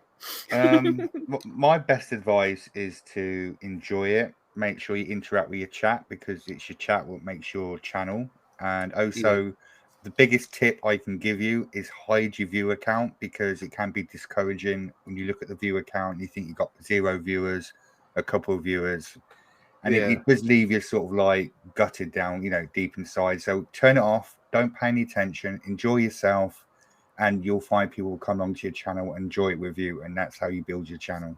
That's my best advice. That's following on from that, I think. Just imagine that you do have following on from that today, I think it's best. Yeah, the loop kicking in now. No, Luke said he sorry, I think loop. Luke was typing, aka Doge, by the way, for those who don't know. Luke is Doge. Luke was saying turn off viewer count ? And he goes, called it. Yes. I am so sorry, Luke. I didn't mean to say Luke. I was like, oh God, what's going on? I'm not in the ball today. So, but yeah, that's what it is. But hi, Kawhi. Oh, hello. How you doing? Hope you came well. Following on from that today, sorry, with the high viewer counter, I always do it as if I do have viewers at the same time. Do you know what I mean? Pretend that you are talking to them. Exactly. Yeah, you've got to do that. Otherwise, if you stay quiet, people are going to tune into your stream and wait a few seconds and just go to another one. You need to talk, be inviting, get people involved. Yeah, absolutely. Pretend you're streaming to 20 people. The thing about it is, and I do this when I'm streaming too, so I know exactly what you're talking about. Pretend, because people are going to come back, and if they come back to your channel and check it out, they're going to be expecting you to be interacting with your chat, even if you don't have any chat, but they're going to still expect you to talk to the camera. So I always make a comment in my streams, and Teddy, you've seen it too, Malcolm, anybody who's in my channel, you guys have seen it for sure. I'm like, for those who are watching later as well, how are you guys? Thank you for being here. I include those people into my streams too. So that's the thing that, I took from a lot of streamers in the past, including you, Teddy. I would still talk as if there was a whole bunch of people there, and I would still be interacting, and the people who are rewatching it later, because some of my viewers can't make it at the time, so they come back to my channel and rewatch it, and that way they know they're still part of what I'm doing. So I agree with you 100% on that, Teddy. And Kawhi goes, I'm good, Uwu. How are y'all? I'm good. I'm hyped up because I got energy. So let's go. Thank God it's not the wine. Thank God it's not the wine. Can you imagine the wine? I regret the wine incident. Luke goes, new gamer tag unlocked. Loop. Yeah. And Bella goes, I like it. So yeah, it's mad. So I'm so sorry, Luke. You probably be. How could you call me Loop? Kawhi goes, I'm going to read from your chat too, Mel, because you guys are going back and forth. I have ADHD, so it's hard to pay attention to text. And a good thing to help my interactions is having the message read to me as if I'm talking to someone. That's a really cool idea. It's a really cool idea. Yeah, I try and interact with people who are watching later. Do you feel like follow just the social media side? Do you think you need to do it a lot more, or do you think what I'm trying to say is, do you think one post is enough for the time that you're about to stream, or do you think about 2 or 3 a day constantly per stream, per social media? This is just a random following on from potential advice or suggestions from the streamers itself. Yeah, social media is important for any sort of channel. You need to the more people get to follow you means that you can tweet when you're going live. So I think the most important things with social media is have a consistent time you stream, so people know when you're streaming. That's important. So if you tweet as well, you get more people coming to your channel. But yeah, be consistent with social media as well as your channel. That's the best advice. Absolutely. To my channel, guys, I'm sorry I haven't been on the Mondays. It's been a little hectic last couple of weeks, so I will get back on my Mondays. And that on that note that Ted was just talking about, I will get back on my Mondays. But I'm sorry. I'm apologizing to you now from the bottom of my heart. I love you guys. I miss you guys, and I will get back on Mondays soon, hopefully. Following on from Trance's, no streams. I do apologise to all Retro Wolf Live viewers with the midweek. I have been really stumped, a bit busy during the week itself. I'm hoping to get back in before it gets even busier than before, but if not, I will get back to the weekends as the main streaming side, or when I can on the days during the week. But I do apologise, guys, if you missed it. I do try and do it now and again, but again, we'll try and get that back in as quickly as possible. Following on from Trans and Teddy as well. Yeah. So, Kawhi says, when you first start, I think posting a lot is super important. You don't grow while live, you grow from other platforms. I'm so sorry, Kawhi. I haven't I'm still trying to sort out my Discord. From my point of view, I have a Discord. So the hostess with the mostess on my left hand side has got Discord. So if you want to check her out on and he's there. He's there. He's on my Discord. So is Teddy. Yeah. So I've really got to get that sorted as soon as. So I do apologise, Sky, for that, because you would have been the first person to join the Discord. Bella asked, "Drunk podcast special when?" I don't know if that's going to happen, Bella. We'll see. I would love to do that on the last episode. Can you imagine to do that on the last episode? Yes, come on. Yeah, last season. Can you imagine that? Luke goes lay engagements. Yes, engagements is important. And Luke also said, "I don't like Valorant anyway." No, they've been asking me to get back into art to stream in the RP again. Olivia's story. So yeah, you should. You need to stream. And Luke goes, pro tip, go be active in chats of other similar streamers you like. Also a very good point. Mm-hmm. Nice. Host, how do I spell her name? Hostess with the most. No, that's not her name. Kawaii. I'm so sorry. It's Trans Gamer Girl. I'll put it on the chat for you now. Trans, like the EDM. CE. TRANCE. Yep, there you go. I am so sorry.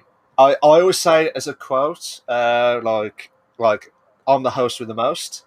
It's like, ooh, lol, gotcha. I gotcha. When you get in there, let me know and I'll pop the Discord link for you.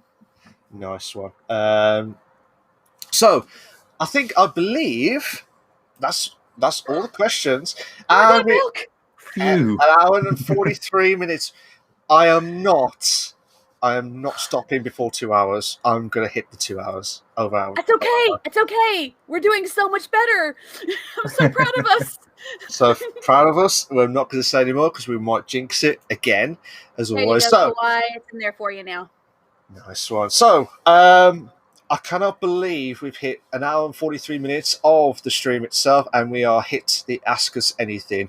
The last few times we have hit into the 2.5 hour mark and stream, and that I think some of the streamers were about to kill us for being that late, to be fair. And I think we did say, especially the ones in your time zone. Yeah. They'll probably kill me after. And I said, yeah, we'll do it for 2 hours. You didn't agree 3 hours next time. I'm so sorry. Not 3 hours. We're trying to bring it back down, guys. We're trying to reel it back in. You're doing it, guys. You're doing it. Doing it now. So this is the best. This is the best episode, best part of the episode, as we always say, of the podcast itself. It is the Ask Us Anything. You could ask me. You could ask the hostess with mostess, Trance, and also Angry T Live, which is our special guest. And you could ask any question that you ever wanted. Obviously, not personal matter, like, oh, can I have your number? Oh, can I have this? You know what I mean? We're not going to have Luke said character development, and Kawhi in my chat said, I see y'all play Faz in the Discord. Ooh, we should play sometime. Nice. Yes, absolutely, totally. Like I said, we will definitely try and get that together. It's been a minute since I played some Faz, but yes. Absolutely. So, guys, if you're in the chats, whether it's on Trances I'm waiting for Luke. I'm waiting for Luke because I know this is coming. So, have you got any questions for Teddy? It can't be anything that you ever wanted. I mean, I've got a question while we're waiting for the big saga of the RP, and I think Trans has got it. Luke goes Q Connor theme number 06 investigation. Oh God. And Kawhi says y'all are super chill. I'm glad I found you. We're so glad to have you here, Kawhi. You can follow me, you can follow him out. We're happy to have you here with us. And we've been longtime friends with Teddy, so we're glad to have our super awesome friend who's been such an inspiration to both of us here with us today. So Absolutely. Yay, thank you for the follow. Oh, thank you for the follow. Bish Bash beeping Bosh. Don't say the beeping, but you know, Bish Bash Bosh. So First question already is up. Luke's already got one. Do you want to do it? Let's go ahead and do it. Luke goes, so what the hell took Olivia so long to meet up with Teddy? It felt like she stood him up, I guess. Stood him up? Okay. In Olivia's defense, And for those who don't know me, okay, I'm a heavy RPer in game and outside of game. I do a lot of D&D as well. So I was so excited to see Shiny Cat on the D&D. Love it.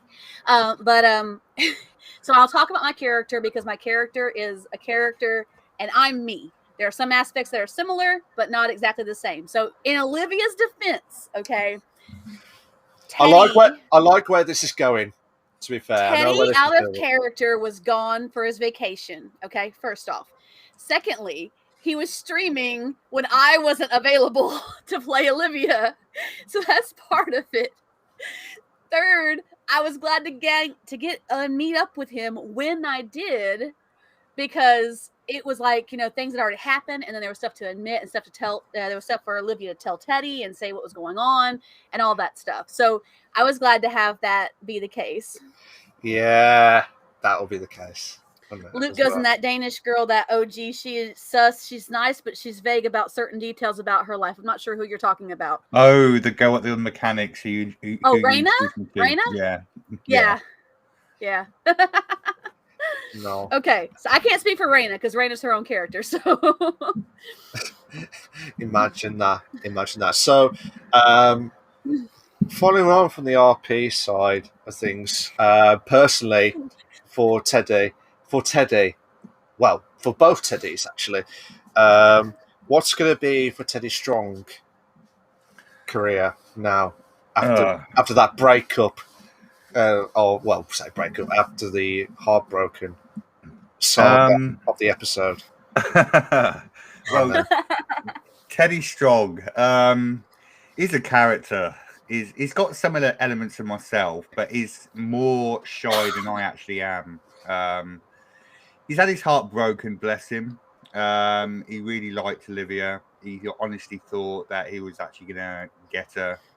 And then the bombshell dropped where Olivia is going out with somebody else. He resorted to a lot of heavy drinking. He's probably he's drinking too much right now.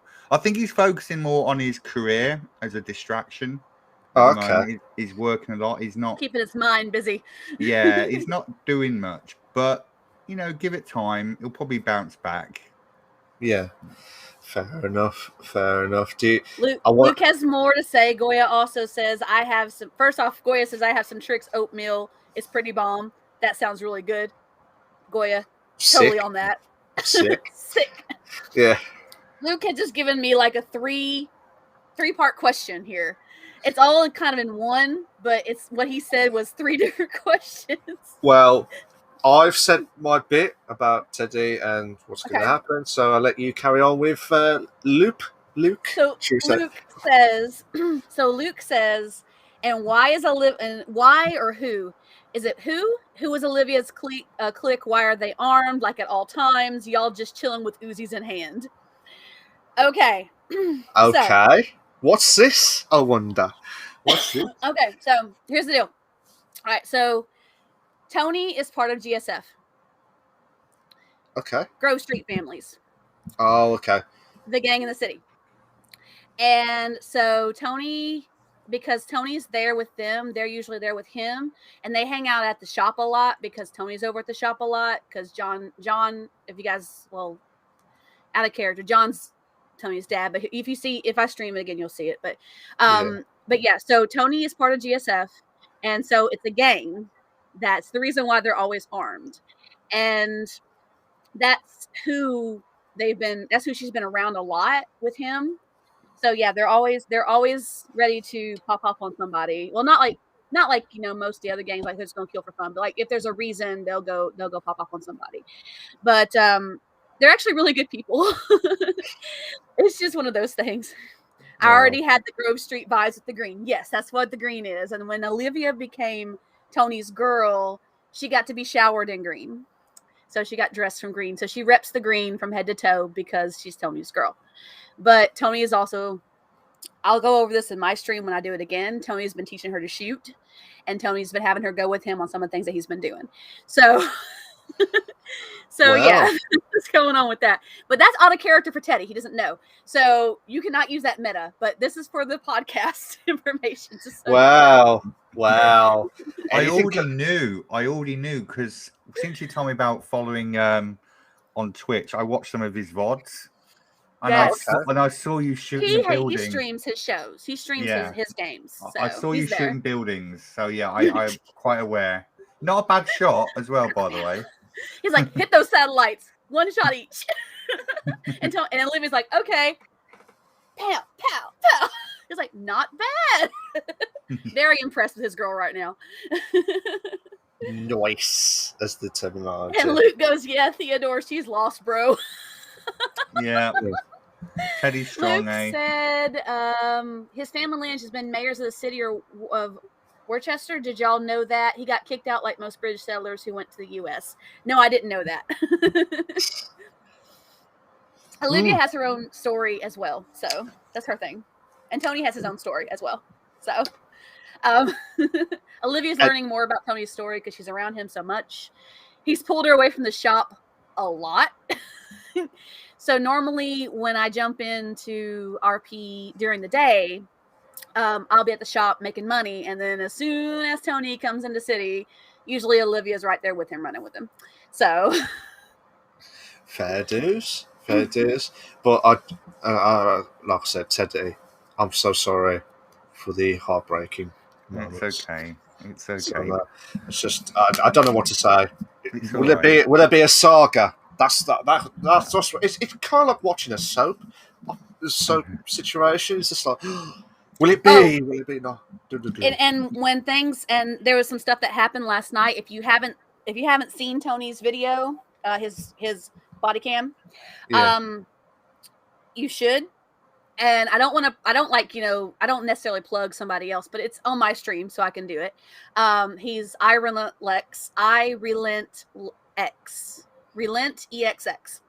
So he's got his videos, and there's something that happened last night, and now Olivia has it. Once that little arc gets resolved, that little story right there that's going on with that, it's going to be interesting when she's done. And Luke goes, the strongest say is canon in the Team Dynamic City. I've built it myself. Me and Theodore have ambitions as a writer. Mad. I'm expecting more grilling, so I'm just waiting on it. But go ahead with the next questions, guys. No worries. I do want to say, actually, for the record, Tony Strong will be okay. He will be okay. There is another woman he's sort of interested in. I'm not going to say too much. But she's a therapist at the hospital. A therapist? Oh. Yeah. I might know who it is.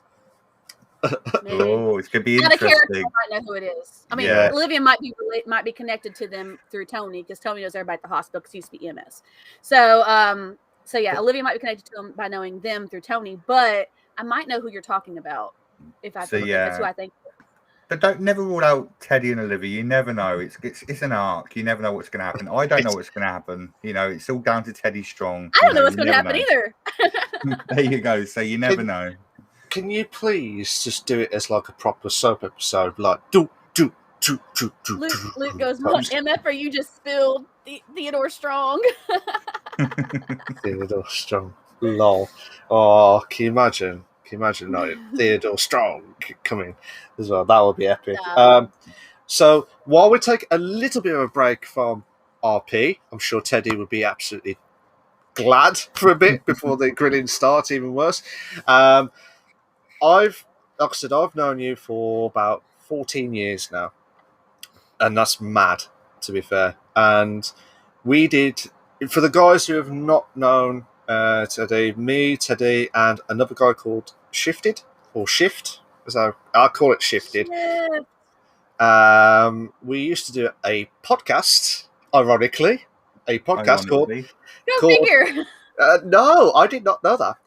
Called the Lowdown Podcast, where we always go out of topic all the time. No scripts, nothing. We always do basically on a main topic, didn't we, Teddy? So do you miss that podcast more now? Yeah, I do. We had some good episodes, I think, because we talked a lot about YouTube drama.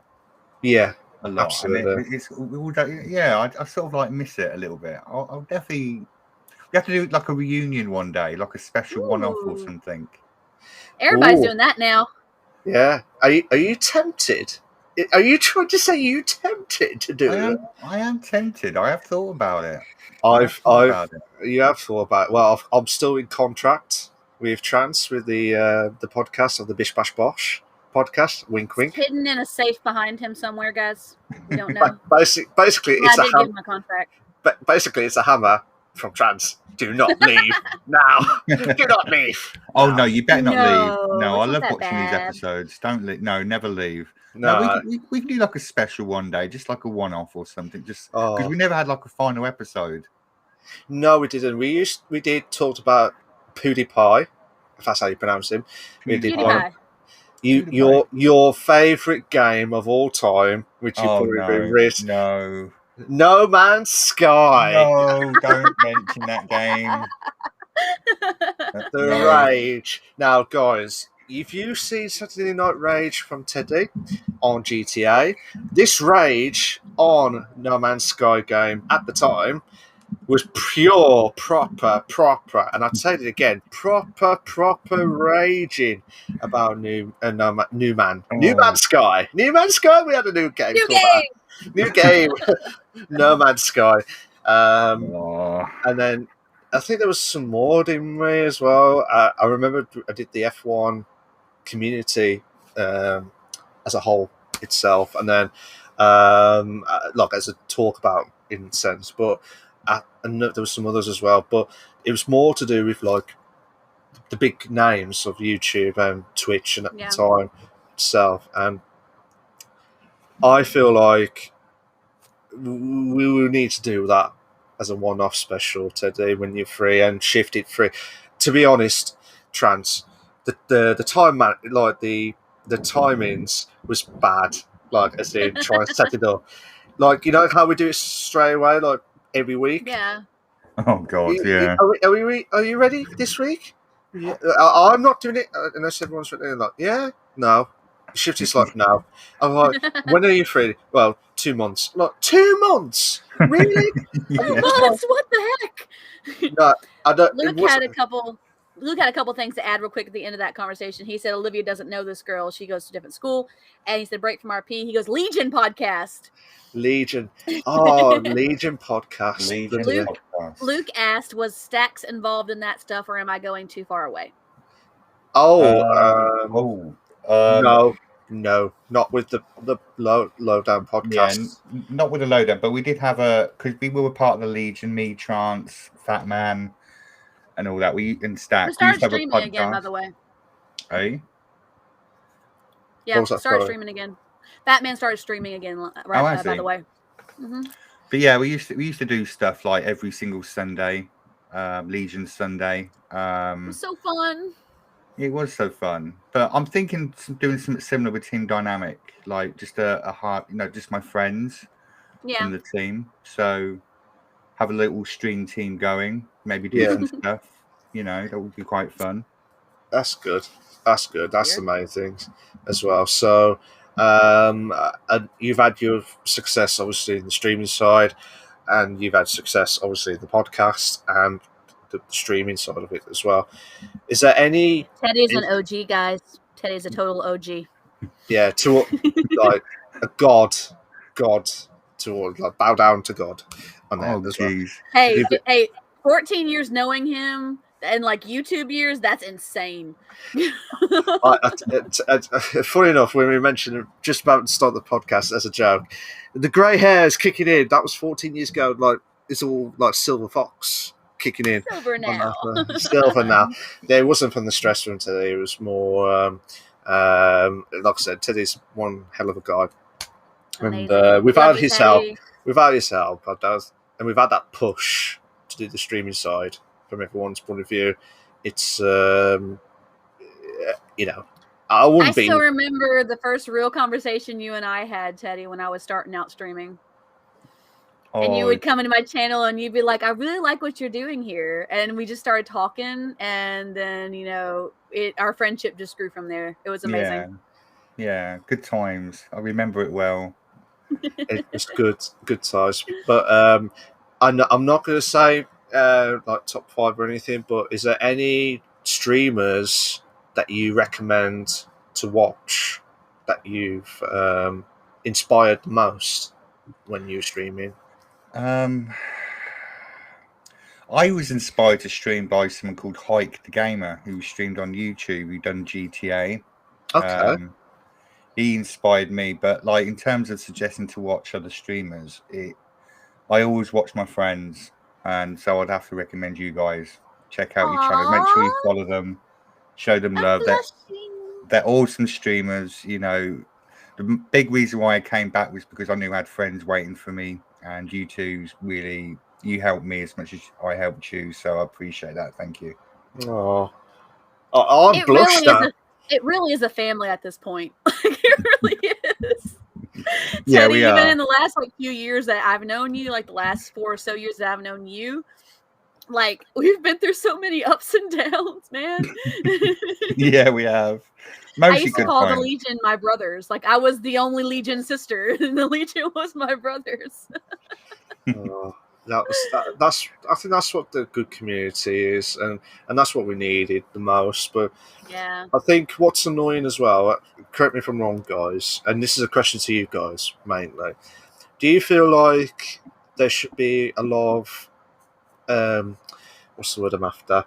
Like checking out on all the communities to get rid of all the nastiness and all the toxic people and all the other bastards who ruin other streamers who are trying to achieve their goal of their do you know what I mean? Do you feel like there should be more on the social media side as well as the Discord side? You know, like, do you know what I mean? Like, as in, I don't think you can ever get rid of them. They're always going to be there.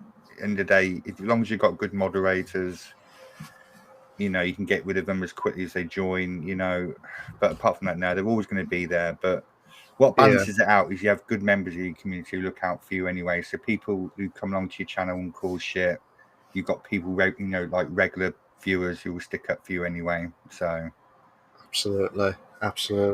Just have good mods. Luke said, to this day, I think that Legion B was ugly. Was ugly.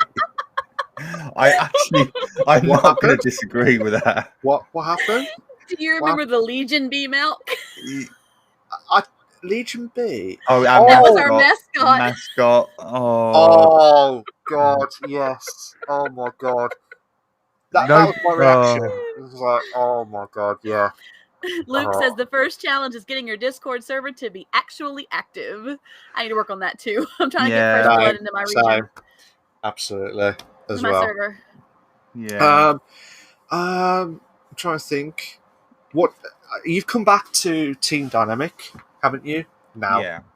Do you feel like it's going to be grown again, like it did in Guild did, or are you just taking it one step at a time now? My plans is it's not going to be as big as it was because it got a little bit out of hand, too much for me to manage on my own. Okay. It got crazy. Yeah, it's going to be smaller, but my project at the moment is to build like a sub team from Team Dynamic where there's 7 key people where we do content together, we stream together, and that's my project. And obviously, I would love you two to be involved because you're two of my best friends. So, is that a contract coming in? Is that what you're trying to say? Another contract? Yes. Sign some paperwork? Yes. Okay. Yes. Blood and everything. You need a knife, blood, handshakes. Knife, blood, and a notary. Yeah. Well. Yeah. Cheers for that. I agree with that. Without any blood, I'm just going to do that. So. No, but I would love you two to be involved. You two are my friends, and I think you've got to have people around you who you trust and who you know. And I think I trust you two like a lot. Implicitly. Yes. $5 word. Go Trance. I'll tell you what. Can you do more energy drinks? Can you do more energy drinks? I'm telling you, hype trance is the best trance. You need a sponsor. You need to go after like these energy drinks as a sponsor for the podcast. You know, I should. I haven't though. I should though. Yeah, mixed energy. They're looking for people. Oh no! Here we go. We got the promotions kicking in again. Mixed energy. Yay, Teddy, bringing it back for the promotions. Luke said, "I think I pointed that out that the V was ugly looking back in 2017, 2018." Oh, it does. And he also said step 1, build a core team. So okay, so I know I've said shitload of questions, and I do apologise, Teddy. You probably think, "Oh my God, Mal, stop! I don't want any more." I have a question. I have a question for Teddy. Oh, this is the first time, isn't it? I know, isn't it? I know. And this is going back to the RP real quick. Oh, here we go. Okay. Just for a second, okay? I'm sure Olivia will ask. Well, I think Olivia already did ask. But as a player and having watched, the story unfold from the channel, what do you think about Tony? What do you think about Tony? You know something, right? I like him. And that's what really, really gets under Teddy's skin. Because I like him, but I think like Teddy actually likes him, and he doesn't like it. He should hate him. He really should hate him, but he doesn't. It's so weird. That's mad. To be fair, I need to go on to RP. Yes, you do. Because I want to know what the hell's going on with this scenario. Yes. I do watch the stream, but I don't know what to say next. Basically, guys, if you've got any more questions, I cannot believe. So mean, Luke. I know. I cannot believe we're nearly 2 hours and 10 minutes. Are we going to try and aim for another 10 minutes more? We'll have to find out what's going to happen so far. So, Trance, I believe, has got some more queries from Lee, or I call him Loop Lee now as well. No, he did. All he said is he thinks his personality is sass, but hey, that's part of the role play. Oh, okay. I don't think so. I think Tony's he likes to play around because he used to say because I don't know if you guys have it on. Well, I don't know if I recorded it or not, but and Luke goes, "Watch me join the RP and disrupt the entire timeline." But he used to tease her. He used to tease a lot, saying, "Oh, she wants me. She wants me. She wants me." Talking about Olivia, and Olivia's like, "I think it's you who wants me." So she's got a little sass to her. But I mean, I don't think his personality. I think he's a pretty cool guy. Like just even watching as like a third person outside of watching my character develop this arc in this game, I think Tony's just a cool guy. It's so annoying. It's so annoying. He's very likable, isn't he? I know. I'd go out with a drink with him. That's so annoying. And he stole my girl. That is so annoying. And that is the next episode of RP. Luke says a professional doesn't mess with the gangsters. The truth is, GSF ain't that bad, really. Absolutely. Yeah, Teddy did think of that. He did think like what would happen if he did. He'd probably be like his body would be dumped in the ocean. So yeah, that's not going to happen. Absolutely. Guys, have you got any more questions? If not, I believe we're coming up to the end of our podcast sooner. Guys, we hit 2 hours and 10 minutes. That's good. Right. Because Trans said that, we're going to do another 10 minutes of the stream. Luke goes, Theodore Strong, be a Chad and still Raina. I do not know what to say. I don't know what to say. I told Teddy, me and Teddy talked about that, what happened with, that. Because, I mean, it was okay. It was okay. I don't want to give away too much because I mean, we're not supposed to talk about meta stuff, but because of the server. But I find it funny because what happened was, like, he started talking to Raina, and Olivia went back up to the shop, and she's like, as my eyes got big, even acting out Olivia in my head, my eyes got big in my head, and I came back out and said, and Olivia goes, Tony. He goes, what? She goes, Teddy's talking to Raina. He goes, oh, that's nice. And she goes, no, you don't understand. Teddy's nervous around girls. He goes, oh, okay. And then Olivia and Tony got really involved in what Teddy and Raina were talking about. Lol. It was so That's funny. mad. That's mad. He's like, I'm gonna sneak in there. And she's like, I'm gonna try and listen. Can you hear what they're talking about? That's mad. For all the guys that are watching the stream or listening back, you're probably wondering, what the hell is this GTA RP? It's the well-known role-play scenario on the GTA servers. So GTA servers. It's on the 5M. Is it 5M? Yeah. So you use the 5M to go onto their, not the actual servers, but it's like their customized servers. So you could go on and create your own character and do like a normal roleplay, like normal person would be. And watching the story mode, I feel like I want to break the timeline now, as what Luke said. Luke said. Luke had a couple more things. He goes, but only do that when you're medical division leader or something. Take Raina when you're medical division leader. And he said, I told Theodore that yesterday he acted like I wasn't making good suggestions on the point. That's when the moment I became the angel on the shoulders.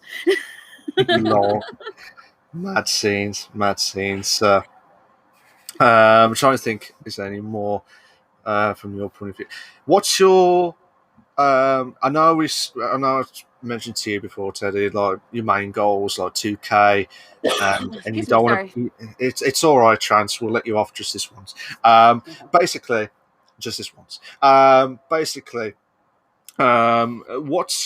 What would you say is your main? I know your main goal is trying to get 2K and try not to get as a big follower as well. But do you feel, what's your actual follower goal, if that makes sense? So like, you mean beyond 2K? Yeah. Oh, that's. Are you trying to aim for like 10K? Like, I mean, that much. If that happens, that would be extraordinary. I think anybody would want 10K followers, to be honest. Everybody would. Yeah. So, yeah, I don't think about it because you never want to think about it because you just don't want to build your hopes up. So, yeah, I'll take one little baby step at a time. But, yeah, 10K followers would be insane. Beyond that, that's like a dream. I think that's the best way to sort of describe it. Absolutely. And we forgot to mention before we stop, we still need to sort out our collaboration together, like on the GTA again. Yes. As well. We still need to do that more often. In the future. Absolutely. So, have you got any questions from your side, Trans? Because I've got nothing from my side. Luke said, he goes, get an average of 10 plus viewers. In my opinion, that's worth more than followers. So, I think that's more than followers too. I agree. I do agree. I mean, 10K would be like freaking amazing. Well, if you have 10K, you have enough people that are going to be on at the same time that you're going to have a steady stream of viewers. So that's a good thing. But I mean, it kind of goes hand in hand. But honestly, the follower count doesn't matter as much, in my opinion, as the viewers. I'm with Luke on that. If you have people who are interacting with your chat and who are there in the moment and enjoying it with the moment, then that to me is more important than having all this other stuff. All I hear is having so many followers. Like, I mean, you can have 10,000 followers, but if you only have like 5 of them that are interacting with your chat, or you only have 2 or 3 at a time that are interacting in your chat, it doesn't matter how many followers you have. Absolutely. One more from me and I will stop on that. So basically, retro side of gaming, you love Super Mario 64. Oh yeah. Actually I've got 2. What's your other best games in the retro era other than Super Mario 64? That's easy. Sonic the Hedgehog. Oh, on the Mega Drive? Is it Mega Drive? Yes. Best first game one. Ever. First one? Second one? Third one? Got to be the first. The first 2 for definite. I could play them now. Yeah. Bish, Bash, Bosh get in as well. So, would you ever do a speed run on any game? Would you ever do that? Ooh. Would that be a challenge for you though? That's the big question. For a challenge for Teddy Strong. I thought about doing that with Super Mario Brothers because I know you can do that in like 3 minutes or less than 3 minutes. So I wouldn't mind giving that a go. Yeah. Okay. That would be. I mean, have you ever seen the speed runs that the guys have attempted before, like with other games, or you're not a big fan of it personally? I've seen it on Super Mario, and I've seen some on Minecraft as well. But yeah, personally, for me to do something, it would be Super Mario. I think that's something I think I could do. So you reckon you can complete the? Are you gonna do like because in Super Mario there's like 16, if I remember, 16 star, 70 star, and the actual 120 star game. If I remember it right, there was only 3 modes. I think 3 stars, so you could 3 lots of, you know what I mean? Yeah. So that type of stuff anyway. So what were you gonna do? You gonna go for the whole 120, or 16, or 70, or you're not sure? I'm not sure. I'll probably start at the lowest and work up. I've seen. I don't know how people do it, like the glitches, how they do it. Oh yeah, I know some of the glitches.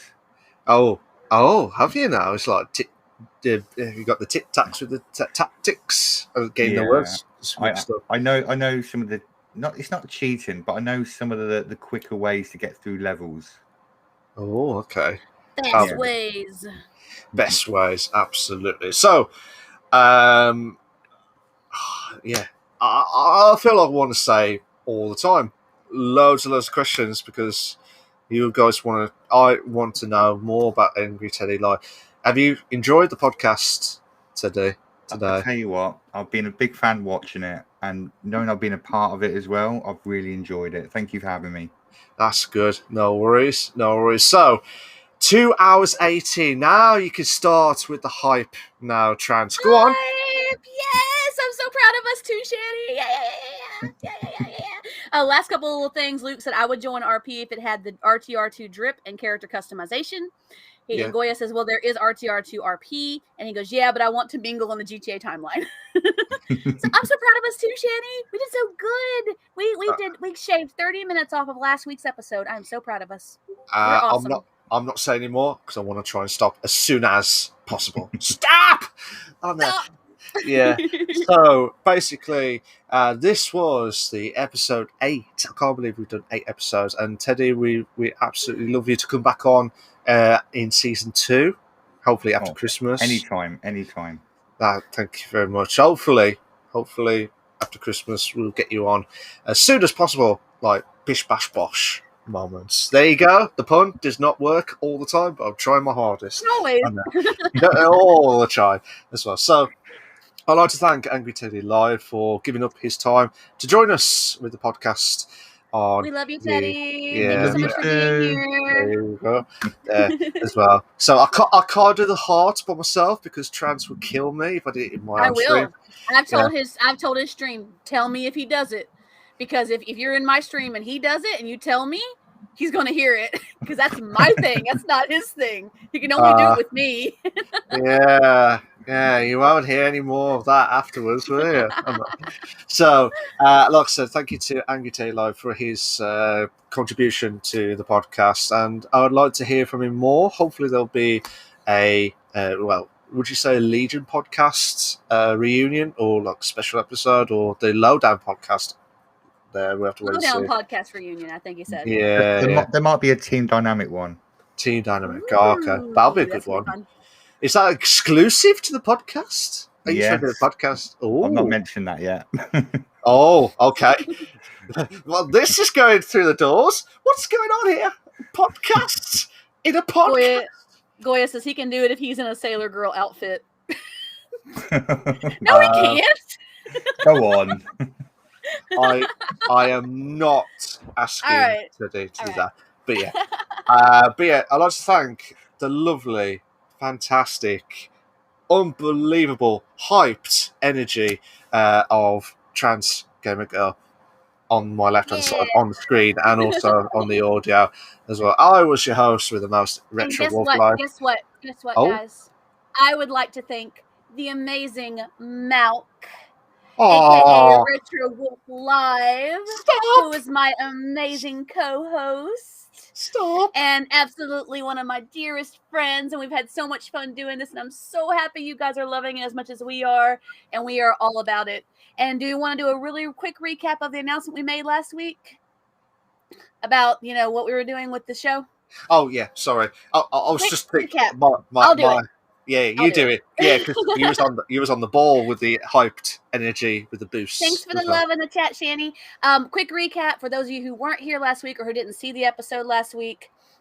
Then we decided that we were going to do seasons for the Bish Bash Bosh podcast. So we are currently in season 1. Season 1, from our plan right now, will go till right before the holiday season, when things start getting really crazy and chaotic for everybody. And then we're going to take a break, and then we'll come back at the beginning of the next year in 2022 to start after the first of the year, probably the Saturday following. We'll go back and do season 2, where we may have some return guests. We may have some new guests. We're going to hopefully fill in all the slots for this season. And hopefully we'll have all that sorted out very soon. We've been working on it really hard, guys. Behind the scenes stuff, honest talk. And next season, we may have some return people. And next season, we might have some new people, depending on who decides to join us and says, hey, I like what you guys are doing. I'd like to be a part of it. So if you want to be a part of it and you're streaming, let us know. This season or next season, we'll get you in, but we are going to do seasons for the show. So we're so excited about that. I'm excited about that. Are you excited about that, Milk? Hell yeah. See, I was trying to do a pause, like what Shani does. Give me a pause, the end say it, and then like you say, it's either yes or hell yes. Will you stop taking my words? You took my heart. Don't even. I took your heart. Wow. I'm not saying about the RP scenarios, but taking our no. You took my hand hearts. Oh, thank God for that. I'm glad you told me about that. To be fair, but yeah, pure banter. That's what we love about with the podcast, and I'm so glad. So glad we do that. So 2 minutes. 2 hours. That was the quickest podcast ever. 2 hours and 23 minutes. You can tell when I'm not on the ball. Sorry, I was not ready for that. Yeah. Sorry, this is the worst time. So this is what I love about it, because Trance is, when she has a laughing fit, it's just like, oh, how could you? And just starts laughing. Unbelievable stuff as well. So cheers for that, guys. We'll see you next week. But next week, we have got, all being well, we got the lovely It's Fatale. She's absolutely amazing with the streams as well. So we'll get her to join in next week for episode 9. I can't believe it. Episode 9 of the podcast. And I'm surprised Trance has not killed me at all during the podcast. Luke, don't even joke like that. What? What's going on? What's going on? Luke, okay, Goyad said he's the one that's called Sailor Moon, talking about Sailor Moon outfit. And then Luke goes, Trout ship is canon? No!